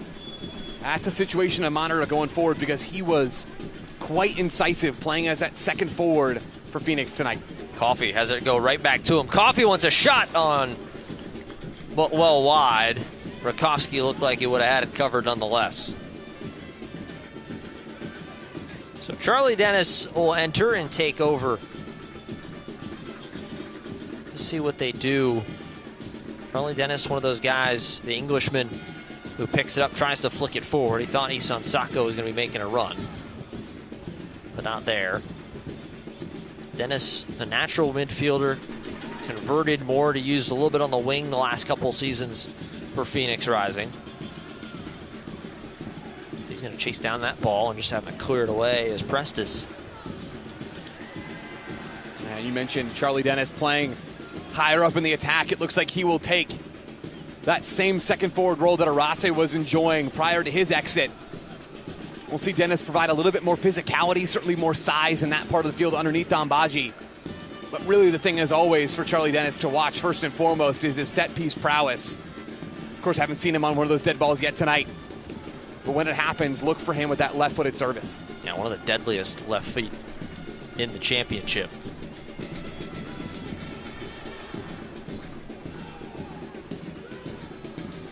Siaha controlling air traffic. Puts it through the night sky as Boy heads it right up. Coffey ends up taking it and he goes to ground. And Jai gets around Biasi. Crosses this one all the way, lots of space. This one settled down. Taufik can't get his feet to it. Goes a bit too far behind from Flynn. Nicely done now. Here comes Aveyevu. Aveyevu for Dennis. Dennis working on Moreira. To peel it out. Denny Flores. Flicked back Dennis. Dennis. Low cross deflected and it will be a corner. And Charlie Dennis immediately finding himself involved in the thick of things. As Phoenix transitioned into the attack there, you see him with that left-footed service and open play. Now you'll get into the corner. Charlie Dennis looking like Danny Flores was calling for a substitute himself, so I might see some more action. Colin Smith pops up and will go get warmed up. Dennis raises the hand, second corner kick of the second half. This one sent towards the back post. Skierce falling away. Gets his chest to it and a pound of the turf. Second time for him on those corners, and second time, nothing really dangerous. Coffey gets taken down. Good ball over the top. If the flag stays down, Taufik, and it will not. It does go up a little late on that far side. Taufik and Williams both had lots of room. Would have been a great chance if they would have been able to stay on side. And more comments from Brendan Burke here on the near sideline, arguing with referee Corbin May. Hey, why wasn't the foul called earlier in the sequence? And the referee correctly points out that advantage was played. Hartford had an opportunity to attack there. And now some more back and forth. First two subs coming on for Hartford, as we will get to see the first look of Michael Adedekun in the green of Hartford. As he comes on, second change, Andres Hernandez coming onto the pitch as well. He will come on for Galen Flynn. And that'll be more of a like for like in that right wing back position. But a Dadekin, different profile than we've seen on the field for Hartford in this game so far. A winger first and foremost, though he can play in other areas of the attack as well. Might see him press more as one of those dual number 8s along with Barry Coffey, but he is a 1v1 specialist that Hartford just haven't had in their roster tonight. First touch for a Dadekin. Dadekin working on Boy. So he'll try and cut it back to the middle of the pitch. Gives off, he'll get it to Hernandez. Good cutback from Hernandez. Now Njai. He's gotten himself some room as Boy comes over. This one crossed in. Set down Morsu. Unable to just clear it away. Right back to Njai. Morsu hustles out. And it's going to be asked off of Morsu. And it will be a throw-in. Morsu, the man who's worse for wear after that challenge. Yeah, hard to see exactly what the extent of the contact was there. Jean-Eric Morsu going down hard as he comes down to close down. Abubakar Njai. Oh, I just knocked knees coming through as he poked it away. Yeah, looks like Morsu will be just fine to continue here.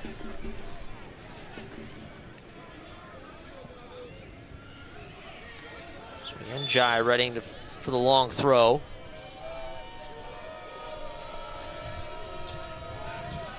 Yeah, big bodies in the box. Njai tosses it in there, trying to flick on, but not there. It will be a goal kick. Rakowski trying to go quickly. It's 2-on-2. Sacco can win the header, and it actually wouldn't matter. The head referee whistled it back, said, try to get going a little too soon. Yeah, real opportunity, though, for Phoenix there. It's a heads-up play from Patrick Rakowski. It was just Junior Moreira and Andres Hernandez back against two more physical Phoenix players.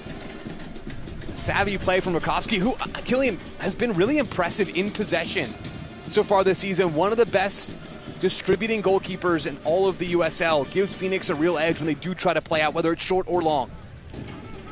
Arizonans want to remind you that you have options on how to manage your bill. You can find rate plan information and programs like budget billing and so much more at aps.com/let's talk.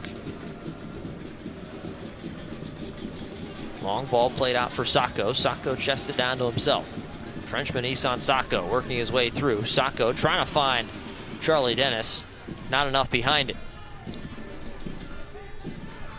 And Njai into the center. Dadekin chips the ball through. Skierstow wins the header. There's Morsu. Tries to settle things down. Ball played. Avayevu gets pulled around. Still no whistle. They're going to keep it going. Dennis going to come after it, and now the advantage was played. It will be a free kick to Phoenix. Avayevu getting stuck in at times in this game. We're not too far removed from him winning the ball in a hard-nosed defensive challenge on the far side. Hangs in tough and draws contact there for this set piece. It reminds me, Killian, of what we saw from Hope Avayevu at times at his best last season, where yes, he was Phoenix's brightest and most consistent attacking player throughout the year, but also he was willing to get back and do some of the defensive work as well. Doesn't bring the same heft, of course, as someone like Jean-Eric Morsu or Diego Gomez, but really is at his best willing to do some of that dirty work, and we're seeing it tonight. So Avayevu going to be the one to take this free kick.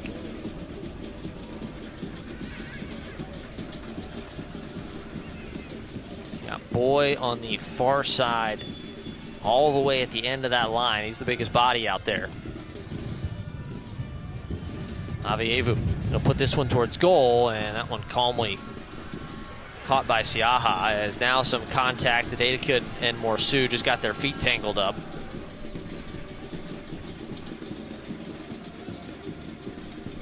As Coffey tried to plead the case, there should have been something more there. Yeah, I think Jean-Eric Morsu has joined Luke Biasi on the list of Phoenix players flirting with finding themselves in the referee's book. Morsu not afraid of entering into challenges. He's been effective helping Phoenix win some of those second balls tonight. Needs to be careful here. Captain Jordan Scarlett came up to the head referee, Corbin May, as well. Get a little explanation. A couple more changes readying for Phoenix. Colin Smith and Conrad Ambersley, the newest man. Biasi comes flying in. Ball ends up finding its way to Augie Williams, but nothing will come of it. And now there's going to be a stoppage as Rakowski wanted to go. There's a Hartford player down. Yeah, more contact there. There's been a lot of those contested aerial duels in this game. Hartford wanting to play vertically into their attackers. And it's Barry Coffey there who ends up bearing the brunt of that challenge. Everybody now just taking a moment to breathe as Coffey gets back to his feet. So change to be made. It will be Danny Flores exiting after a little over an hour's work put in. It will be Colin Smith. As I mentioned, Flores went down, had a cramp last week, was worried it was a lot more than that just with his reaction. And the other change, it will be Conrad Ambersley, the young Englishman. He shined last week in his debut off the bench, and he will come on for Don Baji. Ambersley forced that decisive own goal from Monterey Bay that gave Phoenix Rising the lead and eventually the win last Saturday. Really bright dribbler. Keep an eye on him. He's going to be on this near side. Opportunities to go 1v1 at Njai or against the center back as well. Isan Sako will slide more into the middle in that number 9 spot. Yeah. Morera has that one, and he did not take that well. He went right down to the ground. Phoenix is going to continue to play as Morera still on the pitch right in the middle. Aveyevu going to try to continue playing. Hernandez gets a foot down for it. Played away, and Hartford and calling to try and get it out as they clear it away. Williams then slips. He goes down. He loses the ball. They're going to continue to go. It looked like everybody stopped. Now coming through in another slip. That time Skierce on the edge of the 18. Everybody's sliding around, and Morera calling for some help. Watching some table tennis. Head whipping back and forth there, it felt like. Morera goes down first. Phoenix Rising then push forward. There's a slip here, a slip there. Morera back to his feet, and it looks like he's going to be okay to continue, at least for the now. Yeah, he's going to try to.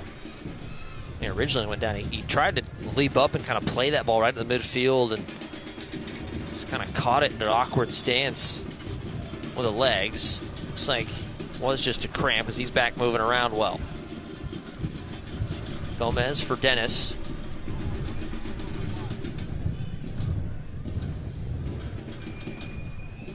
Ping around. Biasi has it taken off of his feet.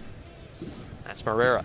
Ball played over the top as Rakowski trying to wait for this to enter the 18. He does. Scoops it up and rolls it right back out quickly to Skierce. Boy. Colin Smith gets his first touch as he enters on the near side. Conrad Ambersley. Ambersley kind of runs into Gomez. Gomez fighting off with 2 players. Has that one kicked up and away. Referee letting him play tonight. Adedekun presses forward. Coffey, lovely touch. Coffey tries to cross it in front of the face of goal, but Taufik couldn't get there. Hartford very much keeping themselves in this game. They're not a team, despite their attacking struggles, that you can afford to count out. At least at a narrow scoreline, and the narrowest of scorelines right now. They are so dangerous when they actually have a chance to go and push forward with space into their attacking duo. I saw a look there. Conrad Ambersley, you said it, Killian, dribbling himself really into a corner there. Phoenix have got to be careful about where they lose the ball against a Hartford team that loves to go in transition. If you can't watch the match, be sure you turn on Sirius XM FC 157. It's North America's only 24/7 source for engaging soccer talk, including USL All Access on Tuesday nights. Plus, you can hear live matches from the USL, MLS, Premier League, and more, all on the Sirius XM FC 157 and the Sirius XM app.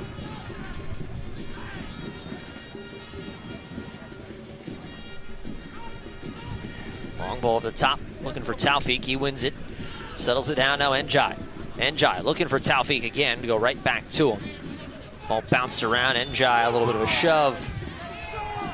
And there's a foul as Colin Smith went to ground, but will be a free kick for Phoenix.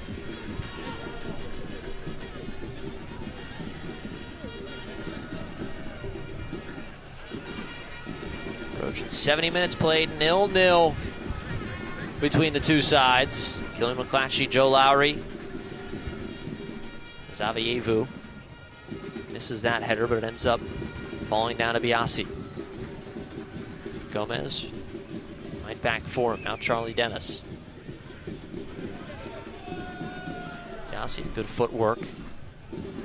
All played through Scarlett. Avievu. Buzzing around the midfield like a hummingbird. Finds Ambersley. The flag stays down. It's a chance. Ambersley to his right and deflected down. Excellently done in defense. That was Fisher who doubled back as Ambersley sprints to try and get the ball. Will be a throw to Phoenix. Steady 1v1 defending there from Britton Fisher as Conrad Ambersley was bearing down on him and Anthony Siaha's goal. Like to see maybe just a little bit more from Ambersley there to create separation. Saw some real flashes off the bench last week, waiting for some of those to arrive again, but right place, right time off the ball as well. On the midfield, Dennis Dedekin weaving his way through some defenders. He's going to turn, get it to Hernandez. Hernandez to Coffey in the middle with some room. Coffey, ball played through Taufik. Taufik with a chance as a foot race between he and Boyd. Taufik trying to put on the brakes, nearly slipped away, and the ball rolls harmlessly to Ambersley. And look at where Michael Dedekin, number 7, towards the bottom of your screen there, pressuring the ball. Look at where he is defensively for this Hartford team. Can't get the sense that he is being used a little too centrally here by the visitors, that when the ball turns over, he's not out wide, ready to go 1v1 and drive forward. Gomez for Avievu. Avievu 1-2. Avievu! Siaha makes the save.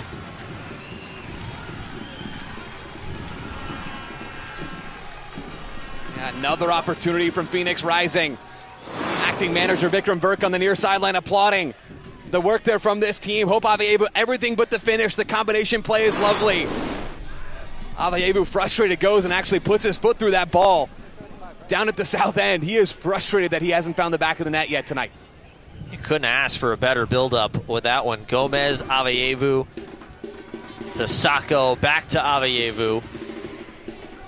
And now Augie Williams has that one bounce a little tall on him. Herrera heads it around. Dedekin. Ball played through for Williams, and Williams, like he kind of got caught up under his own feet as Dennis heads that one now for Sacco. Avievu can't get it through. Sacco has to wait for it. Scarlett gets a touch on it. It will be a throw into Phoenix.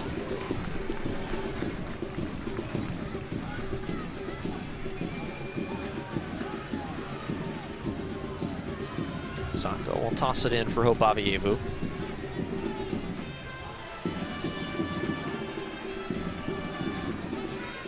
Colin Smith, plenty of room. Colin Smith looks for a shot. Smith into the center for Dennis. Dennis for Avievu. Avievu, he goes down in the box. Nothing there. It is a goal kick. Wow. More dangerous attacking play from Phoenix Rising. Still waiting to find that opening goal. It's a lovely ball from Colin Smith that initiates the sequence. You see it here.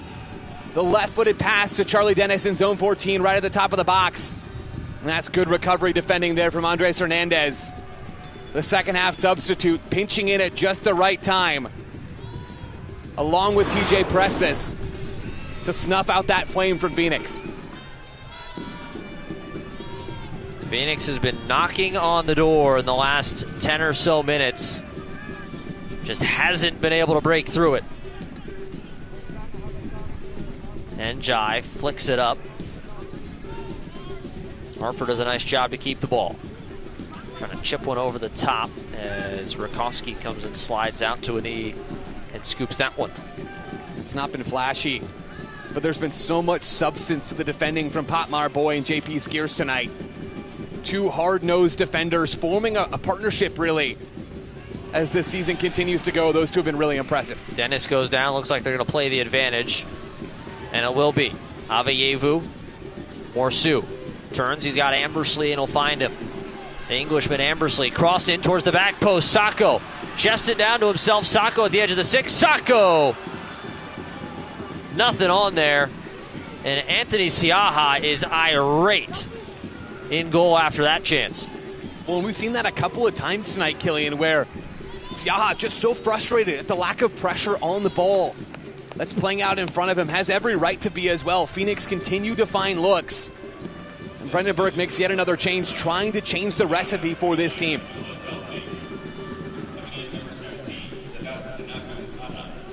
Sadadanaku from Uganda. He'll come and enter the match. Anaku, 1 goal this season by way of the Ugandan top flight. He'll come in, and his first touch is a bit wide. It'll be out for a throw-in. As Colin Smith and Pop Marboy go to get that one. Rising fans can bring the family out to a Rising game for an affordable price with the Family Value Pack, starting at just $25. Get a hot dog, drink, and a bag of chips with each ticket purchased. Get them today at phxrisingfc.com. When it looks like with Anaku coming on the field, it's again staying from Brendan Burke in that 3-5-2 setup. Anaku will join Augie Williams up top as that strike partnership with Adedekun and Coffey as those dual number 8s underneath. Interesting setup from Hartford. Smith, low ball bouncing in. That one cleared away by Scarlett, but not fully out of danger. Ball finds its way to Diego Gomez. Abayevu, he's had a very good night tonight for Rising. Deking around the ball, gives it off for Dennis. Dennis, left-footed cross, looking for Ambersley, headed out. Not fully away from danger, though. Gomez tries to go get it. Ball knocked around and finally cleared away. Prestis put his foot through that one.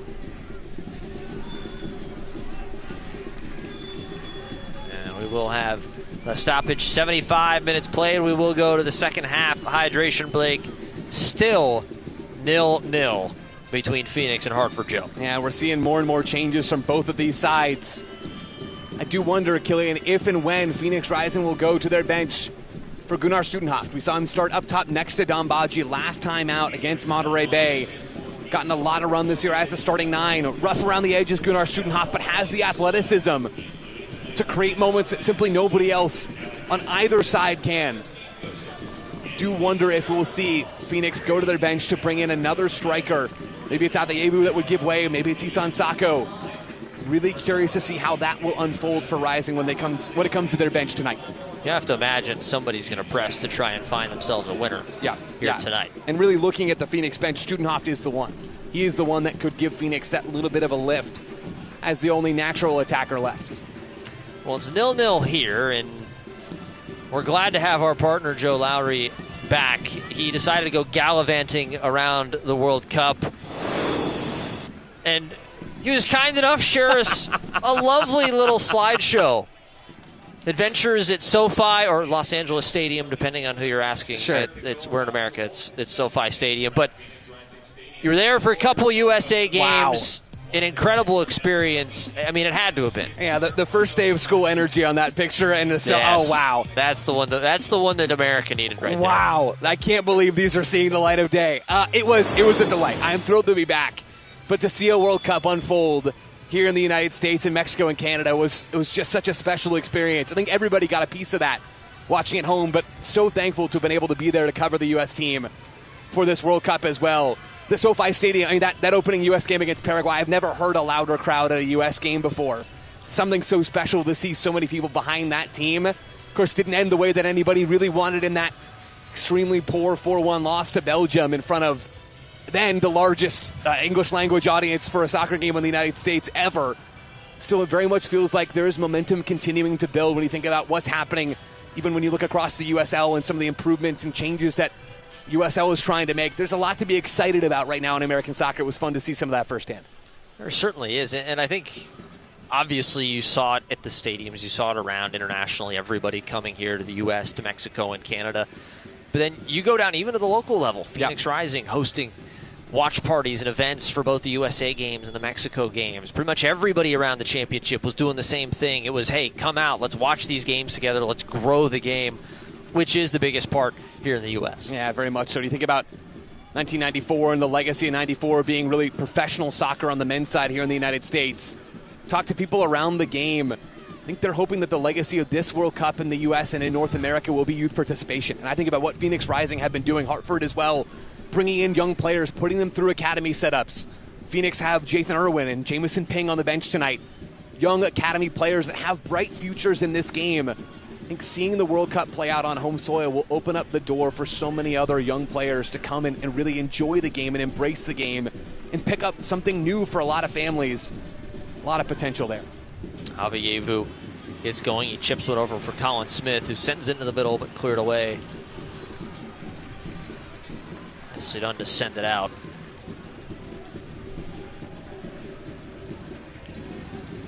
Exciting finish. Spain obviously coming away. The World Cup title, a little bit dangerous. Boot up high from Isan Sako.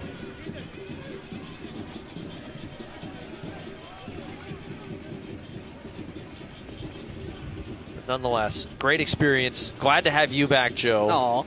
Jealous of your adventures, I will admit. I was trying to fit you in my suitcase, but you wouldn't bend your, you just didn't bend the knee. The I know, hips, it's too tall. That's what the it is. lack of flexibility was frankly appalling. I know. I don't think I would have gotten through TSA on it, to be honest with you. That one headed along by Charlie Dennis. It'll calmly bounce to the hands of Siaha. Don't know if you don't try, folks. Yeah, I think that's how I end up with a long break away from Rising.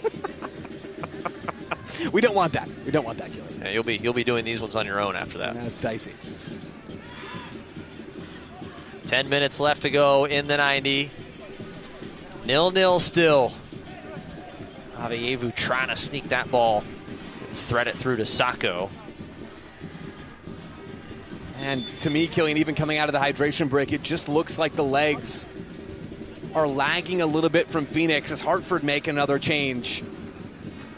I wonder if Phoenix are done going to their bench tonight. I would be skeptical that they don't have another move in them yet. So another change from Hartford. That's Adewale Obalola, who will come on for Augie Williams. He'll take over up top. So both of the strike partners tonight swapped out. Nanaku and now Obalola, up top for Hartford. Ambersley on this far side now. Ambersley trying to dance his way through a couple of defenders. Ends up not being able to keep the ball at his feet. Yeah, that's a good flag, Killian. That is the change we've seen for Phoenix coming out of the hydration break. Avievu shifting over to this near side, swapping with Conrad Ambersley. Evidently, the Phoenix Rising coaching staff liked the matchup, especially for Ambersley going 1v1 on that far side better than they did on the near. And Jai Avievu pokes in. Avievu comes flying. This has been a vintage Hope Avievu performance so far tonight, and now he immediately goes to ground. Looks like he's cramping up a bit as Isan Sako will come and help, and it might force a substitution from Rising. Yeah, we got Darnell King, assistant coach, immediately coming over to the fourth official, handing in that substitutes card. We will see a change here from Rising, no doubt about it. And it looks like it is Gunnar Studenhoff taking off the yellow warm up top, and he'll go and put the actual kit on. And Gunnar Studenhoff entering the fray here. We will see, I'd imagine, Isan Sako then work his way wide. It could be Charlie Dennis that moves into Hope Avievu's position on this near side. We'll have to see, but Studenhoff will certainly come and occupy that number 9 position and try to bear down on Anthony Siaha's goal. So they stretched out Avievu. The change is not going to come just yet. We'll be at the next opportunity, though. Boyd comes in, puts his foot through that one. Headed away. Dennis misses it. And it doesn't get through Diego Gomez. Gomez looking for Avievu. This one, an awkward little deflection, and it looks like there was a foul, a little too much contact. And it'll be a free kick, and now Gunnar Studenhoff will enter the match, and Hope Avievu will exit.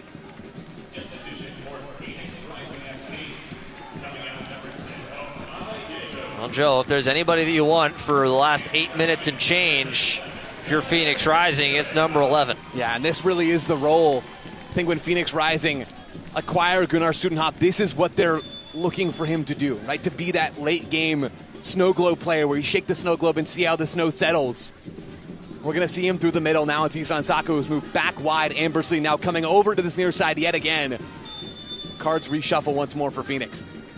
Siaha will be the man to take the free kick after the foul. Boyd goes up, he wins that header. Gunnar will get his first touch. Ball might have popped up, caught him in the arm. Nothing there though. Herrera over for Hernandez. Hernandez tries to center it. He's looking for Anaku, unable to get there. Well, finally touches back on the pitch. Hernandez crossed in once again. And it will calmly roll out. And folks, the USL Championship and League One are on CBS Sports and ESPN platforms all season long. Catch live matches and expert analysis every day on the CBS Sports Golazo Network and ESPN+. Go to USLChampionship.com for the complete USL TV listings. Smith goes up and a bit of contact there with Barry Coffey as he comes back to his feet. Fisher played back now for Siaha. That one flicked on. Boy, Gomez in the right spot, and he gets taken down. Got clipped going on after that ball. And we credited JP Skierson and Potmar Boy for their work dealing with the long balls over the top that Hartford have sent so consistently in this game. But I should also credit Jean-Eric Morceau and Diego Gomez, that double pivot for Phoenix Rising. Been so dutiful tracking back to win those second balls, or at least apply pressure to make life difficult for Hartford. Ambersley. Little step over. Smith wants the ball. Ambersley going to cross it in towards the back post. Who was looking for Gunnar. And that one just had to be cleared out the back, and it will be a corner kick. That's good service from Conrad Ambersley. A little bit of 1v1 size up in that right half space. Finds a sliver of daylight to send that right-footed ball in. Just no runners waiting for it at the back post.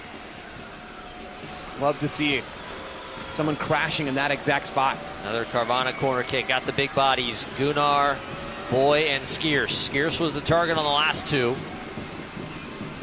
Gonna send this one in towards the middle. It was Sako who was going for it. As Sako will slowly make his way back to his feet right at the penalty spot. This one rolled out, and now there was a foul away from the ball, and it was Morceau who was taken down on the breakaway. Yeah, Jean-Eric Morceau never too far away from the ball. Maybe dealing with a little bit of a knock there. You see maybe also a sliver of a smile from Morceau is quickly back to his feet. Boy, we'll give it over to Colin Smith. Ambersley. Ambersley helped create the winning goal. It was an own goal last week. This one crossed in towards the back post. Flying in! And Sako, the angle tightened too much on him, and he couldn't put it on goal. It's another good look from Conrad Ambersley's service. Action with both feet here on this near side. Long ball played over the top. Rakowski just had to get a foot to it. Anaku was sprinting full speed at him. Now Rakowski just has to get away. Two green kits right in front of him. Skierce gets it away. Now Diego Gomez.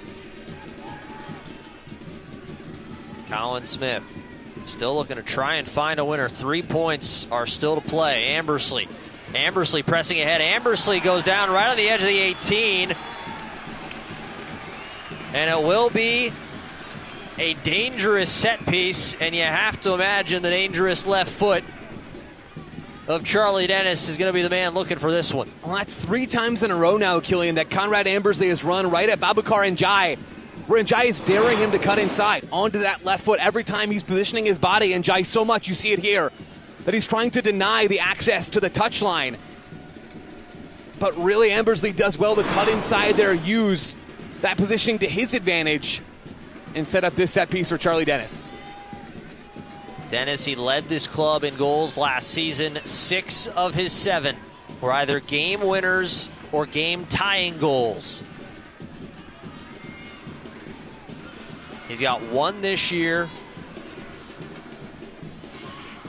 Looking to try and break the scoreless draw right here in the 87th. And look for Charlie Dennis to go maybe up and over that wall. Siaha right in the middle of his goal, trying to cover both sides. Dennis right into the center of the wall. Rakowski has to double all the way back. And he collects it. Dennis just not able to get the height on that one.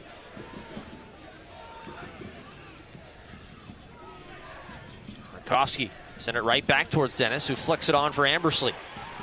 Ambersley, little playthrough for Dennis, and not able to get there as Dennis goes crashing in to the ad boards right behind. Much to the chagrin of the Banditos right behind Anthony Siaha.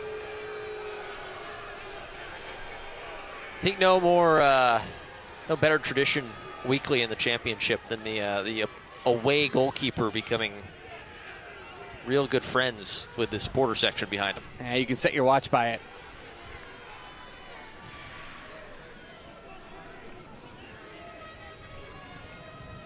So I'll have to wait and see 89th, see what will be put on in stoppage time.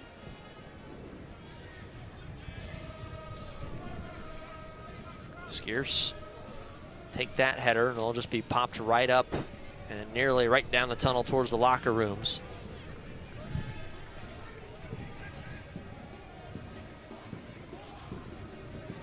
This one thrown in.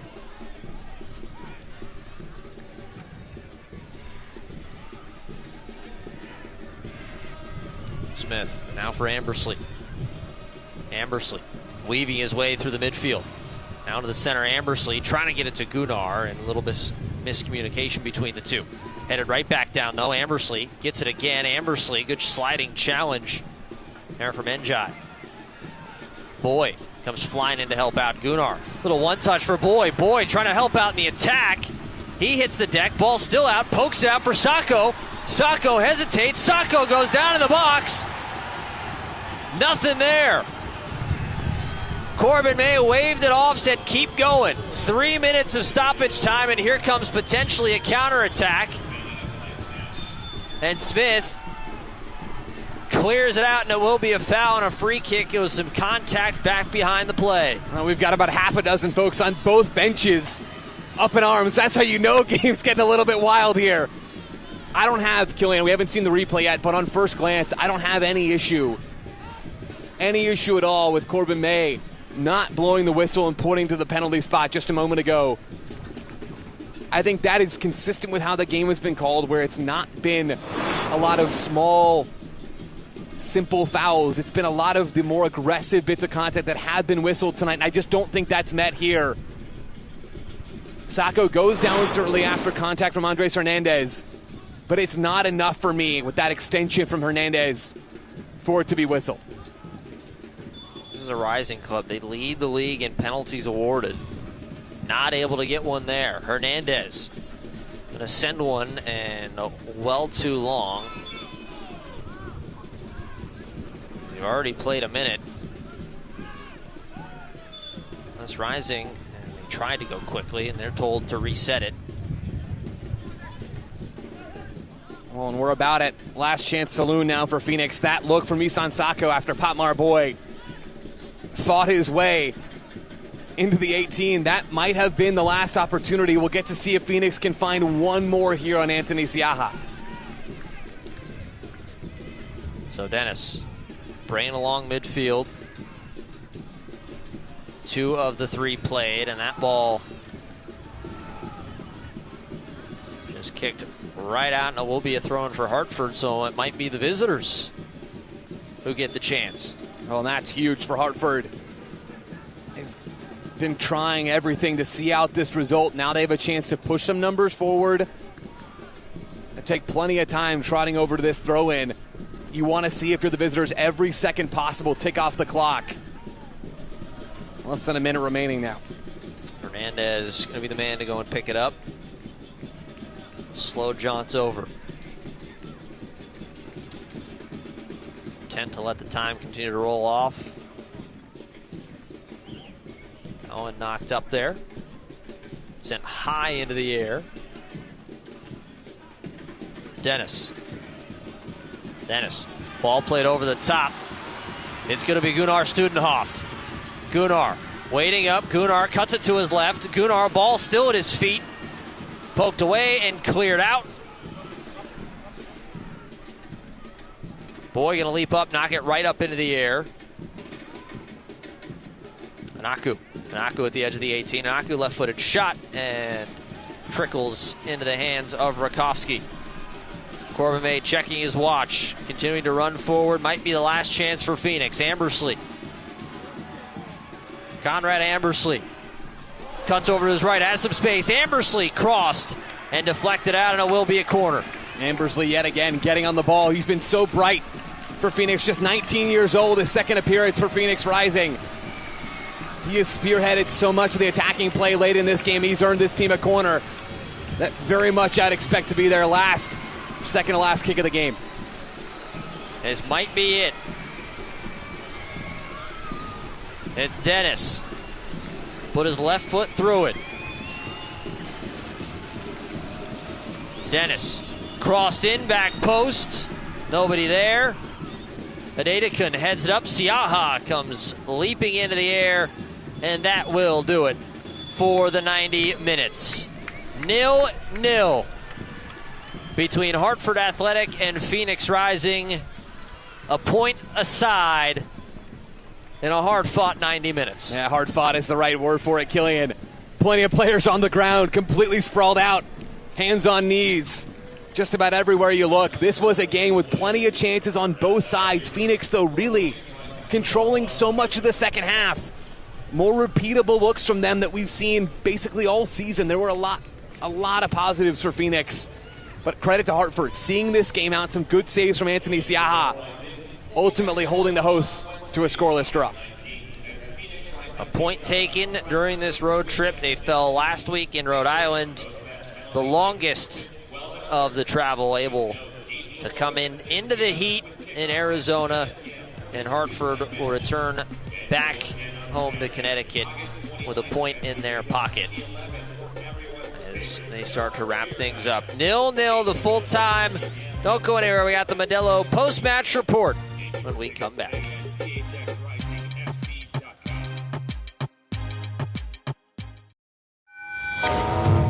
You've heard about the heat. What they don't tell you is that there are more golf courses here than in Scotland. More pools per capita than Miami. They don't tell you this is the wettest desert in the world. That wild horses run free 30 minutes from downtown. But don't take our word for it. See for yourself.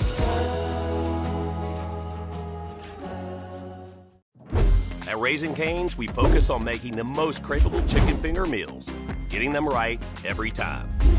That's why we hand batter every chicken finger, mix every cane sauce, butter every Texas toast, stir every slaw, salt every fry, squeeze every lemon, and brew every ounce. We do this inside every Raising Cane's, every day. Because when you do it right, you can taste it in every bite. Raising Cane's chicken fingers, one love. When you trust your heart to Abrazo Health, you're choosing a team who have dedicated their lives helping to save yours. You're choosing physicians, medical assistants, and providers who commit their lives to understanding every connection and hearing the whole person. We are here for every heartbeat, from preventative diagnostic testing to performing complex, life-saving heart surgeries. We believe heart care is more than just treatment. It's a journey we take together.